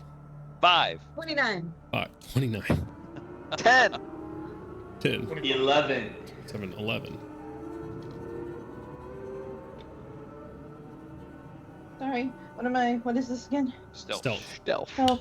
Uh-oh. That's not good. I rolled a 12. Do I add? What do I add? Dex. She's Uh, proficient too. 12. 19. 19. Okay. Nice. Oh, I'm sorry. DM, my 29 was with a natural 20. So. Oh, hell yeah. So that counting as 2 successes. 1, 2, 3, 4 versus 3. So you arrive mostly quietly to the building. Hell yeah. Pip sort of like lifting a pauldron up on Artyom or Brune, making it a bit quieter than it would be, or as you guys move along the streets here. You get to the front of this building. The sort of brass coating of this building, the sheen has definitely gotten duller over the years, but it's easier to see that something or someone has been taking care of this, as there is no heavy layers of dust or anything on the streets or fences around you. There is that the only thing special that you see about this place, or the only thing out of place Crowley would notice, is the symbol that lies above the front door itself. What are you doing? I'm gonna let Otto look for all the super cool shit that's here. Since You got to get inside the building first. oh yeah. How are you let's doing go- that? I just need to know, are you like walking through the front door? Are you breaking in somewhere? What you doing? We're checking for traps and Roomba bots that are keeping things safe and clean. If you're looking for Roomba bots, go ahead and give me a perception check. They gotta find out if they got the Claymore Roomba. 21. With a 21, you do not see any sort of automated cleaning going on, or hear it for that matter. All right. Very stealthy Roombas. They could. We could be walking on top of them right now. Yeah. And we would now. We can have the dragonfly go in like 20 feet ahead or something. So if there is some kind of like laser death wall, it'll, smoke the dragonfly and not us.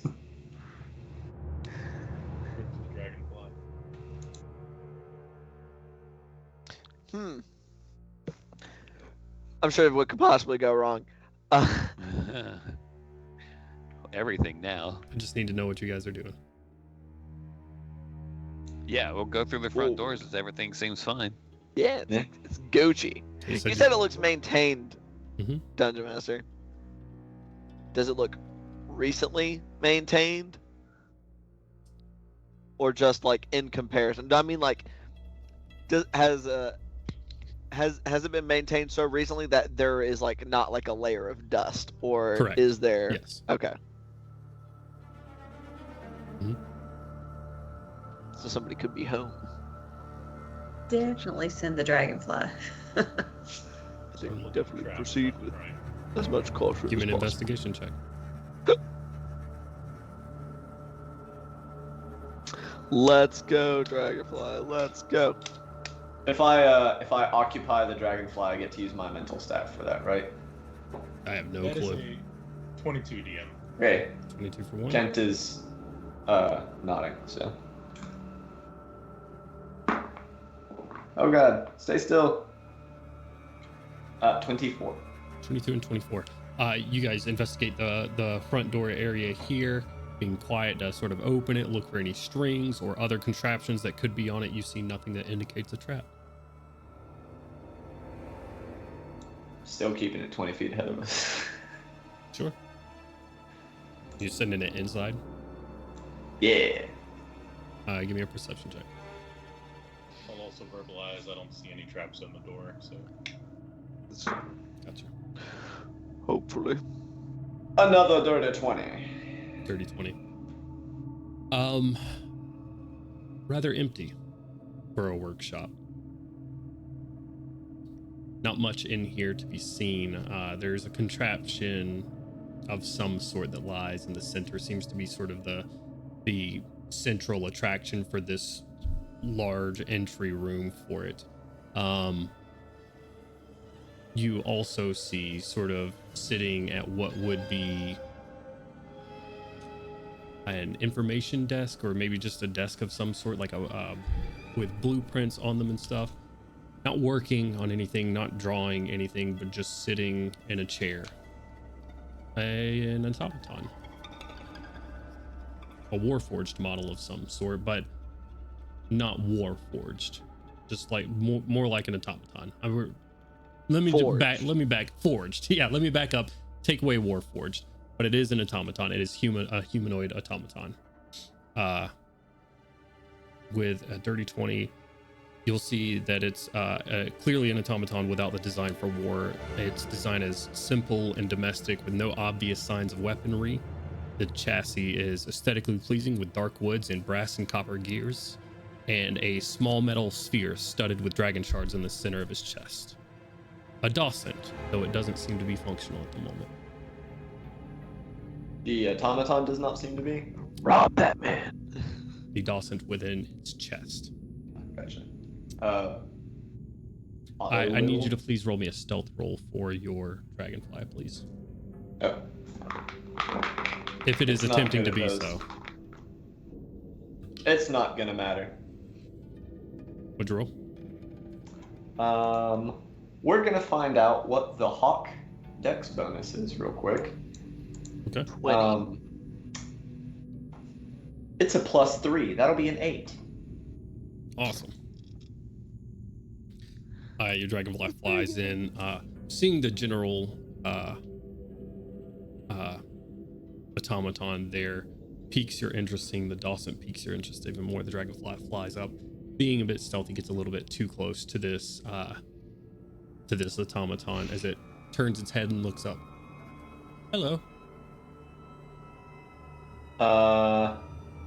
Otto's only 20 feet behind, so he will. You're gonna go in. Hello, the front friend. door?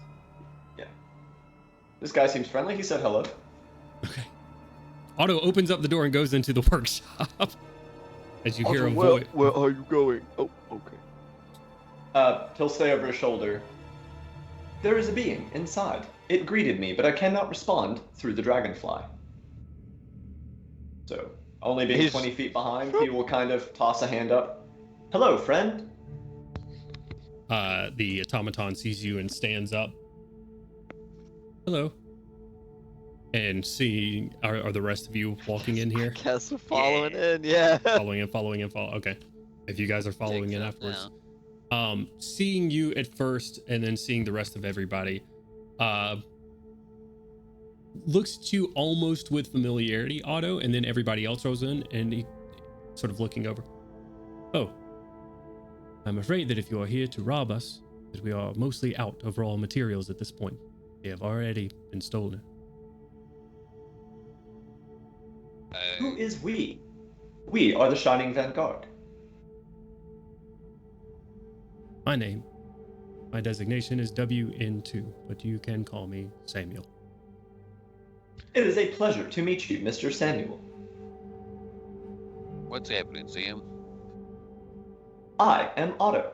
Otto Gardens. And he will, one by one, introduce each of the members of the party.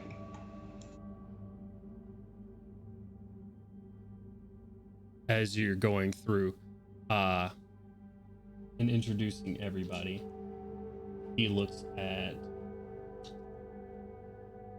That's not the right dice.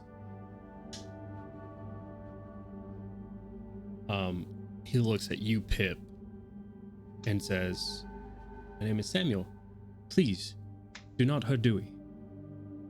As you feel a little bit of, like, wetness on your left ankle, and you look down and there is a clear jelly-like substance in the shape of a cube that's probably like 3 by 3. And as it makes its way across your boot, you see behind it pristine leather, as it just seems to eat the dirt off of your boot. It's a little gelatinous cube! That's adorable! Say his name is Dewey? Dewey. That's so cute! Otto will look at Dewey and say, "A pleasure to meet you, Dewey."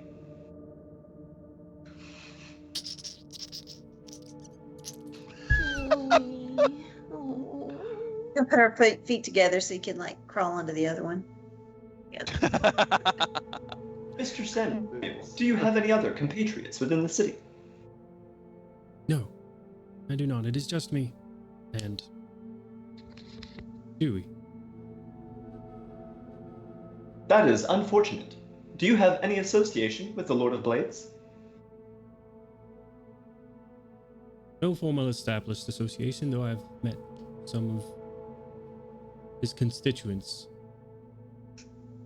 Attempted invitations, of which I have declined. I also declined.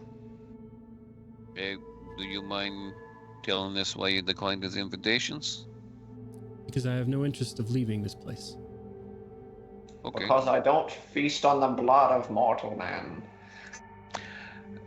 So, you know, I guess there's been a lot that's happened, another lot that's happened in the past couple of years. Can you tell us what events have transpired here since the morning? The morning is the name of the event that caused calamitous outcomes across the entire country, in case you weren't aware. The explosion, yes. Oh.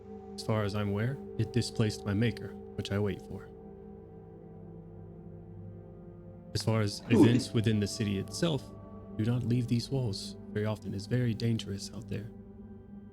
So I stay within these walls. Stop interrupting me, you very rude robot. No, it's the delay on Skype. I'm so sorry. You say you are waiting on your creator. Who might that be, if you do not mind me asking? Like, my maker is Norin the Caneth. If Otto had eyelids, his eye would twitch. Is that a Decaneth of any relevance that anybody would recognize? Someone can roll me a history check if they'd like. That'll be. He was Milo was a Decaneth employee. Would I get advantage on that? Sure. Yeah, I'll give you. Hell yeah! Advantage. We like. Yeah. What is my history bonus? That'll be a 29. Good fucking god. Second 19 of the night, folks. I can't land in that 20, but I will land 19 multiple times. That's all you need. The 29, and what was your roll there, Matt? 10. 10.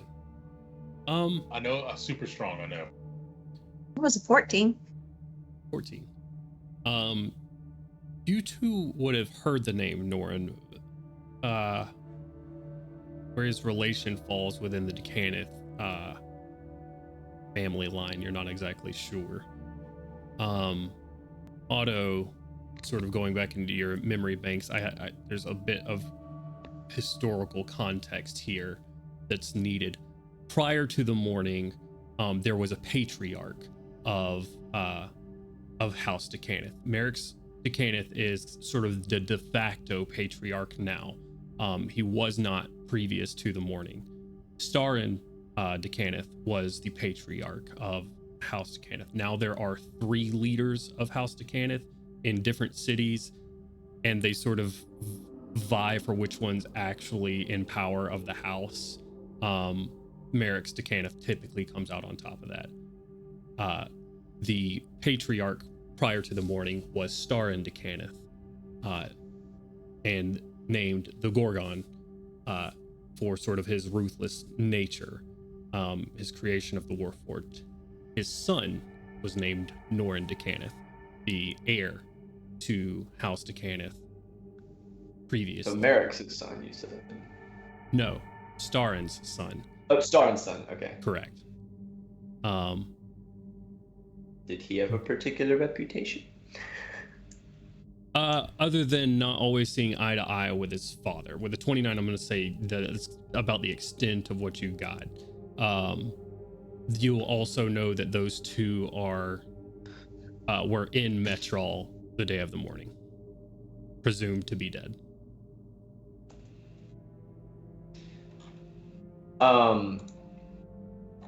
Fascinating. Could you tell me how long ago it was that he created you, or how long you have been waiting?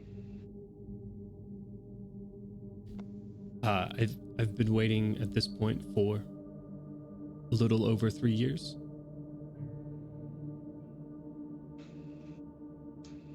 And how long ago was the morning?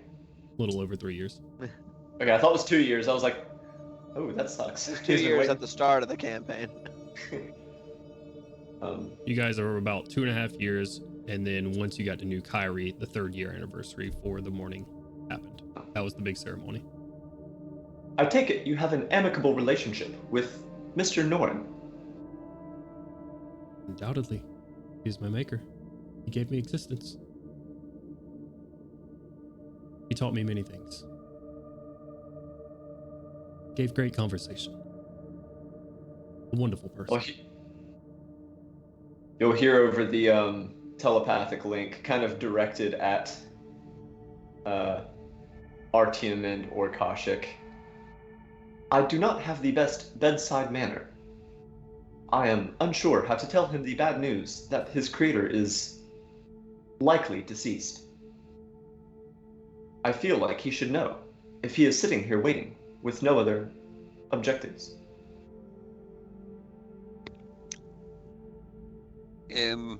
Hey buddy, I don't really know how to tell you this, but you know, a lot of people get lost in that explosion, right? Not just from the bang, but from the magical fallout. Quite aware, yes. And you seem like a pretty smart guy, so you understand that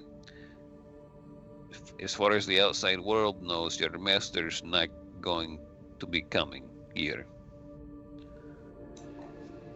Correct. Unless you have further information that we do not. I don't. I have no information, and he may have perished. I choose not to believe this, and I wait. Well, that's totally fair. I just, thought it would be prudent to let you know that he is not outside of this place and has been missing for, and kind of like nodding to Otto, missing for 3 years. Outside of the fog, that exists. Good. Indeed, there are many nations outside of the contaminated zone. Wonderful. Unfortunate that no one has heard of him so far. Understood. So, I take it the people that have come here that you've met since that explosion, they've ransacked the place for materials? Sort of looks around and, yeah, with a quick perception check, he confirms raw materials are mostly gone at this point. Nothing of real value still lurks here. If you wish to look around yourself, you are welcome to do so. I am incapable of stopping you from taking what you will. I appreciate. Oh, sorry, go ahead. Well, so raw materials are one thing, but Warforged or other automatons, excuse me, they here on behalf they Lord the Blades. They are the ones that mostly took things from you. No, not at all. Oh, okay. Others, All right. like yourself. Some not like yourself. Horrifying creatures, some. Glowing from within. White skin. Terrifying, to be honest. Could you elaborate on that a little bit more? We've understood that there is some sort of great creature or master of creatures in this city with powerful illusion magic that hails from the plane of Zoriat that lords over the city. Do you know anything about that? I have had some creatures that have mentioned their master when they've taken things. Yes. Creatures, singular, large eye. Rough, rocky, muddy sort of texture for skin. Bipedal in nature. One big eye, bipedal, rough, muddy, rocky skin. In the other details, you said they had glowing somethings? Oh, these are separate creatures. Oh. Other creatures with the white glowing flesh look as diverse as you do here, simply with somewhat translucent skin and glow from within. Very much corporeal, though. They just look like they are glowing people with lights inside of them. Something like that. Is that sparking any Yeah, I was about to say, knowledge base? any of these things sound familiar to anybody? Sure. You can give me an Arcana check. For both of them. You can give me an Arcana check. I have advantage on this. Two separate checks. Okay.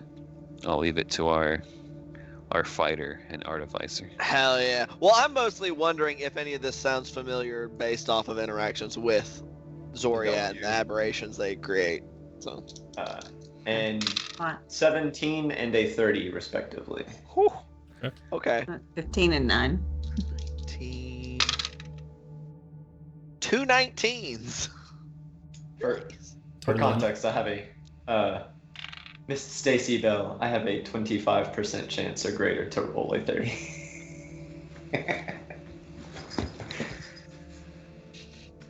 Is your totals 19? Yeah, I rolled 2 17s. I have a plus 2. Gotcha. And Otto, what was your first roll? For the Cyclops type creature was a 17. For the glowy creature was a 30. Okay. Brune,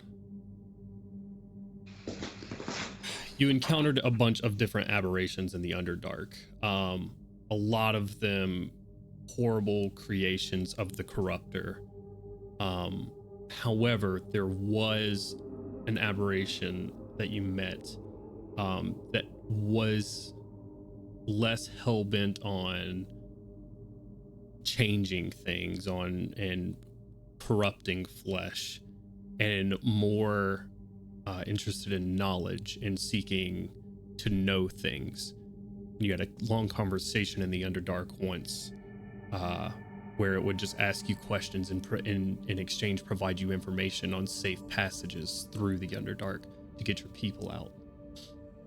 It called itself and its others Nothics. Okay. For the second type that he's describing, the glowing skin with a 30 auto, at first you think of the ghost beast that Artyom sort of described, and that's sort of where it's coming from, you think, but there's not necessarily something outside of the morning that you've heard of that aligns with that. So with a 30, you think that these creatures were something that were created by the morning itself, maybe. That's about, unfortunately, with the limited information that Samuel has here, is what you get. Gotcha. Thank you for the information, and we appreciate the opportunity to be able to scout around the area with the permission, as opposed to, as you say, looting. Of course. You could absolutely have that permission. You have asked very kindly. Thank you very much. Samuel, I know that you said that you do not leave this building frequently due to the danger outside. When you have you heard chanting and cheering coming from the direction of the arena? Often. Many times. Have you seen anything that you may indicate what may be the source of that? I do not venture out, but I do see at nighttime when I do hear that chanting, the same glowing white that I see from those creatures that have visited here before. I see. And just as a correction, my primary reason for not leaving is not the dangers outside. I wait on my maker. Of course.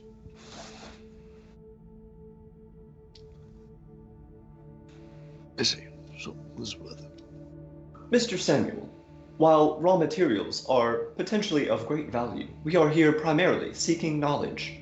We face a great threat that could endanger the world, and both my father and myself are accomplished artificers. Do you perhaps know where we could find information or blueprints lost in the morning to the outside world that could assist us in this endeavor? Is there a greater danger than what's already happened? Immensely so, unfortunately. And he will give him a quick rundown on all of the Zoriat threat stuff, using probably obnoxiously technical terminology. I love it when the dice line up. Sits there, listens to your spiel. Maker and I went over several planar textbooks, as well as historical data, and this seems to support everything that you're saying. It seems that I do not, in fact, have all of the time in the world to wait on my maker to return. If you should desire, we will safely allow you to travel with us on our way out. You could perhaps seek more information about your maker, or any compatriots he may have had. We have a home for you, should you decide it. I do not think I will. For if my maker were to return, he would return here. And I would not like to be somewhere else when he does. Understood. Should you ever choose to leave the morning, he will give, I don't know, can you have like sending stone contact information? He will give information about where, wait, do we have any, we don't have any like static locations, do we? The Karnath Palace. Yeah, that's right. If you reach out to the King of Karnath, he is a compatriot of ours and could point you in our direction. It would be most pleasant to meet you again. Who the fuck are you? Also, I know you're a very intelligent individual, but have you considered just leaving a note? A note. A note. I have. And I've written to him, indeed, often. Okay. It does not That's seem cool. right to leave him here alone and to fight for himself, where he to try to fight out of the morning. The Mournlands, rather.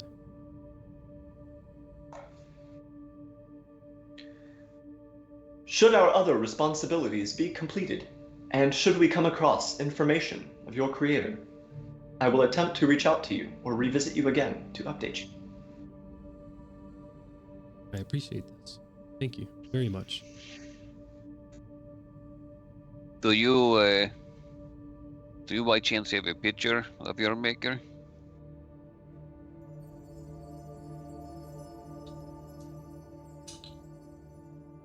His action figure. Hell yeah. It's like the Hercules action figure. He squeezes the legs, goes. Yeah. Except his head, his brain. Oh no. Some fucking Mega Mind shit.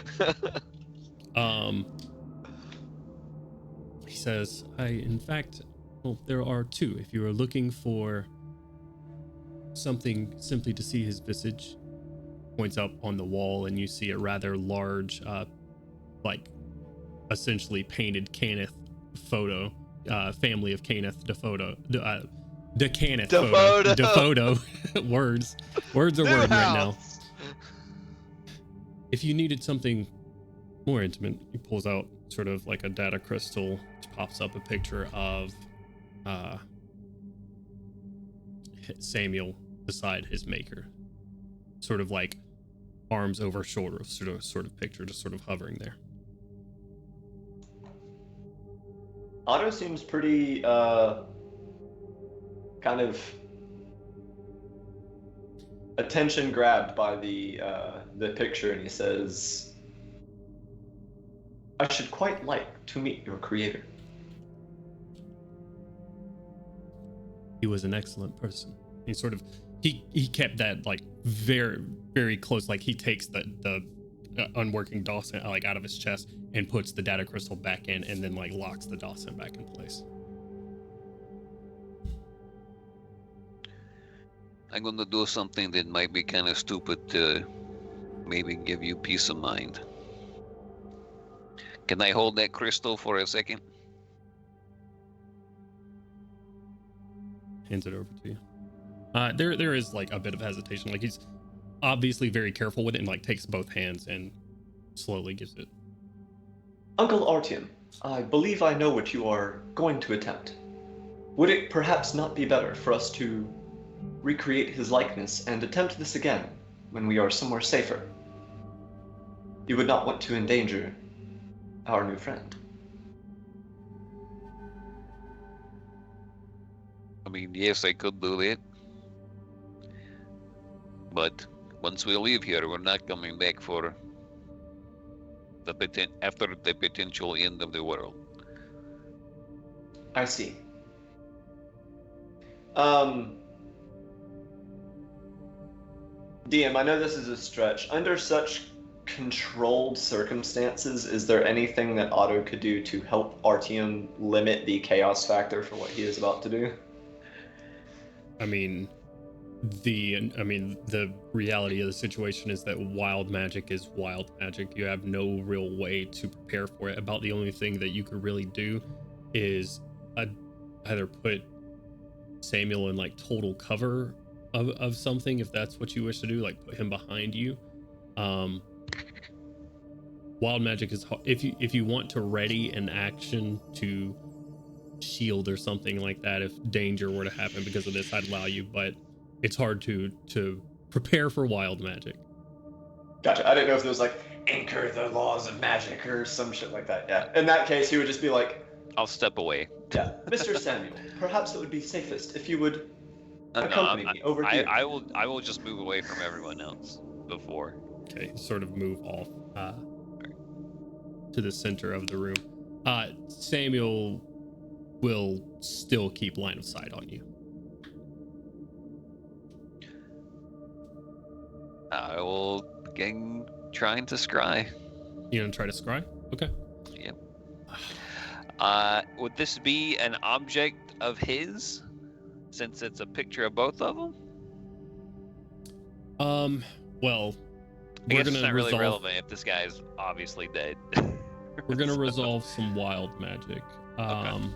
First. Does that happen? that is a 96. Okay, with the level 5 spell, correct? That has to be Correct. good, right? I hope so. Okay. All right. Meteor swarm. Doubtless. Great. You guys roll good all the time. Good stuff all the time. I wish this wild but magic. not this time. Not this time. Not this time. Firestorm. So, you cast Scrying. If this is considered a possession of his, then it would be a +1 to a save. If not, it would be a +3 to its save. Mm-hmm. Mm-hmm.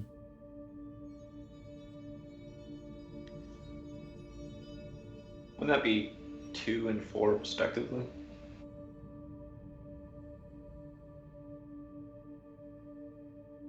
Hmm? I am struggling with something else at the moment.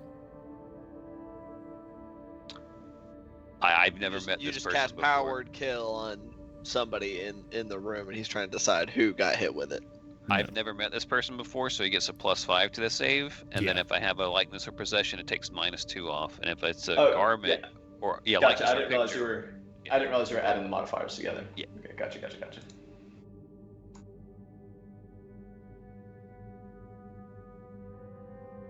Power kill, come at me, bro. This won't be the first time I died here.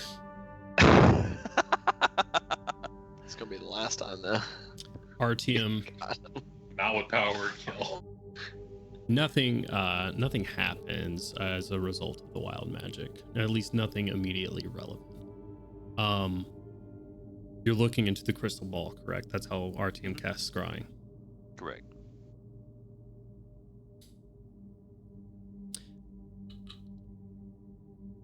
High or low, RTM? Always high.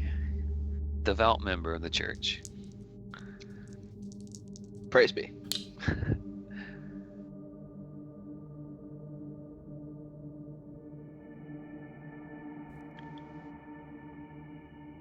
Looking in, you cast Scrying. Your vision is brought to this room. You see your party members in third person. You look around. There's no obvious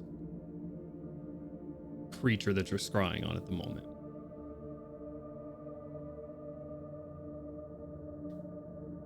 Give me an insight check at advantage. Okay. What the fuck? That is a 21. 21. You're looking around and you know your scrying is locked on a very specific location. You've done this before. It's targeted on that creature. And it locks onto the chest of Samuel.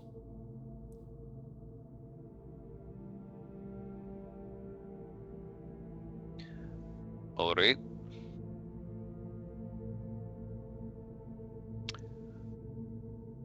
Yeah, I'll let the spell go. I will ask Otto, what is the crystal thing in Sam's chest? Are you asking out loud or telepathically? No, telepathically. That is a docent, although it appears to be currently inactive. Why do you ask? Because that's where my scrying went, was to that little crystal thing. Oh. Probably a fair bit of gravitas to that O, as Otto realizes what that could potentially mean. Mr. Samuel, while we seek resolution into that other question, I have noticed you have a Dawson that does not appear to be active. What is the story there? And you said you lack tact. He's got quick learning. He's got keen mind. He saw how you handled that last situation, so that's. You've been around with the Shining Vanguard too long. It was an assistant that helped me with knowledge. It helped me store the voice within historian, but has not worked since the day of the morning. Would you allow me to look at it? I am fairly handy and good at repairs, or at least diagnosing the problem. It will remain yours, of course. I have no desire to take it from you. Quite the opposite. You see his hesitation for a moment, but then you realize it's not. Yeah, you realize it's not for the Dawson at all. He's already like half-mindedly handing it over to you, but as soon as you go to hand that crystal over, he's like instantly handing it back over and sticks it back into the slot. So it's and sitting in your hand. Pretty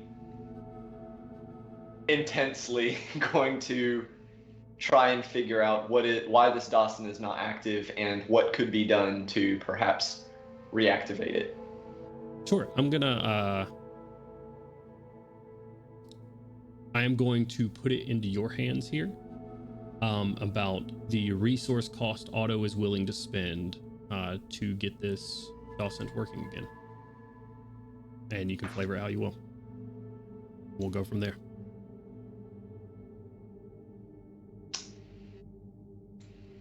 Someone else wants to take the spotlight for just a moment while I look some stuff up. Samuel, the one-eyed creatures, the Nothics. Yes. That came to you previously. Do you know where they are? They here within the city still? Do they seem to have made their home here? I'm not entirely sure. The frequency of their visits were dependent on what they could learn and or take. They did take raw materials with them. I see. And there was no way to tell whether it was the same creatures the different times they came, whether they were different groups. There were different ones, different colorations, modelings of the skin. I see. There were not necessarily the same Nothics every time. No. I see. So maybe quite a few of them, perhaps still within the city. You can kind of look back at the party. Worse creatures to run into, not necessarily hostile. Well, that's good news. Not unless given reason to be. No, you said that you and your maker talked about the invasion of Zoriat. Indeed, thousands of years ago, yes. Could you share with us anything like that seems pertinent? Maybe some highlights or how Zoriat was defeated? There are no inconclusive tales about the defeat of Zoriat, though. The Dakani Empire was wiped out, a goblinoid empire. It is what gave rise to the current circumstance of humans, as he sort of like looks over the face, elves, half-elves, gnomes, the like. The rise of their empire after the Dakani were defeated, but it was a collaboration between a tribe of druids, Gashkala, gatekeepers, I believe it means.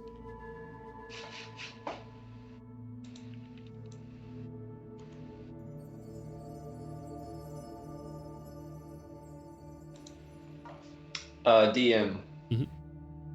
Would you allow me to kind of pour magical energy from his generator into the Dawsant as like an expensive spell slots without casting spells? That's what you want to try. The first thing he would be doing is to pop the last charge on the Gem of Seeing, and starting off just a trickle of energy a level 1 spell slot in combination with mending, and then knowing that Dawsons are generally sentient, he will attempt to use message as well. Okay, so 2 cantrips and a level 1 spell slot. And the gem of seeing as just seeing in detail any changes to it magically. Yeah, give me an Arcana check.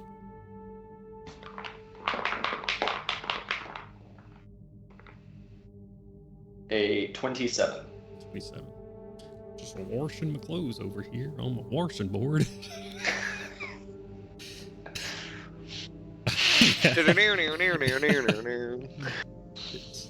With the 27,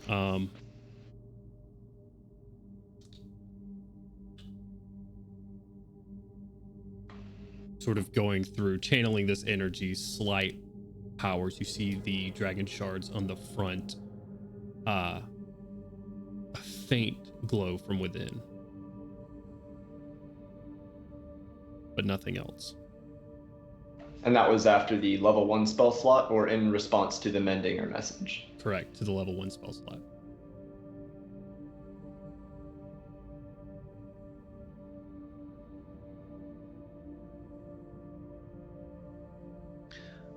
I will ask Otto mentally, what are you thinking? I am thinking that I hope that I am not about to make a giant mistake. And he is going to sink his level 5 spell slot into it. Okay. You just kind of see him like pull out a connector.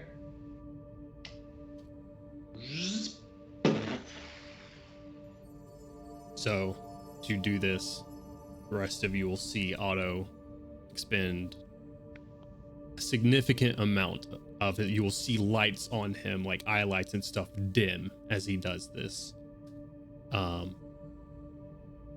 And you see those dragon shards on the front of this Dawson glow brilliant gold when you do.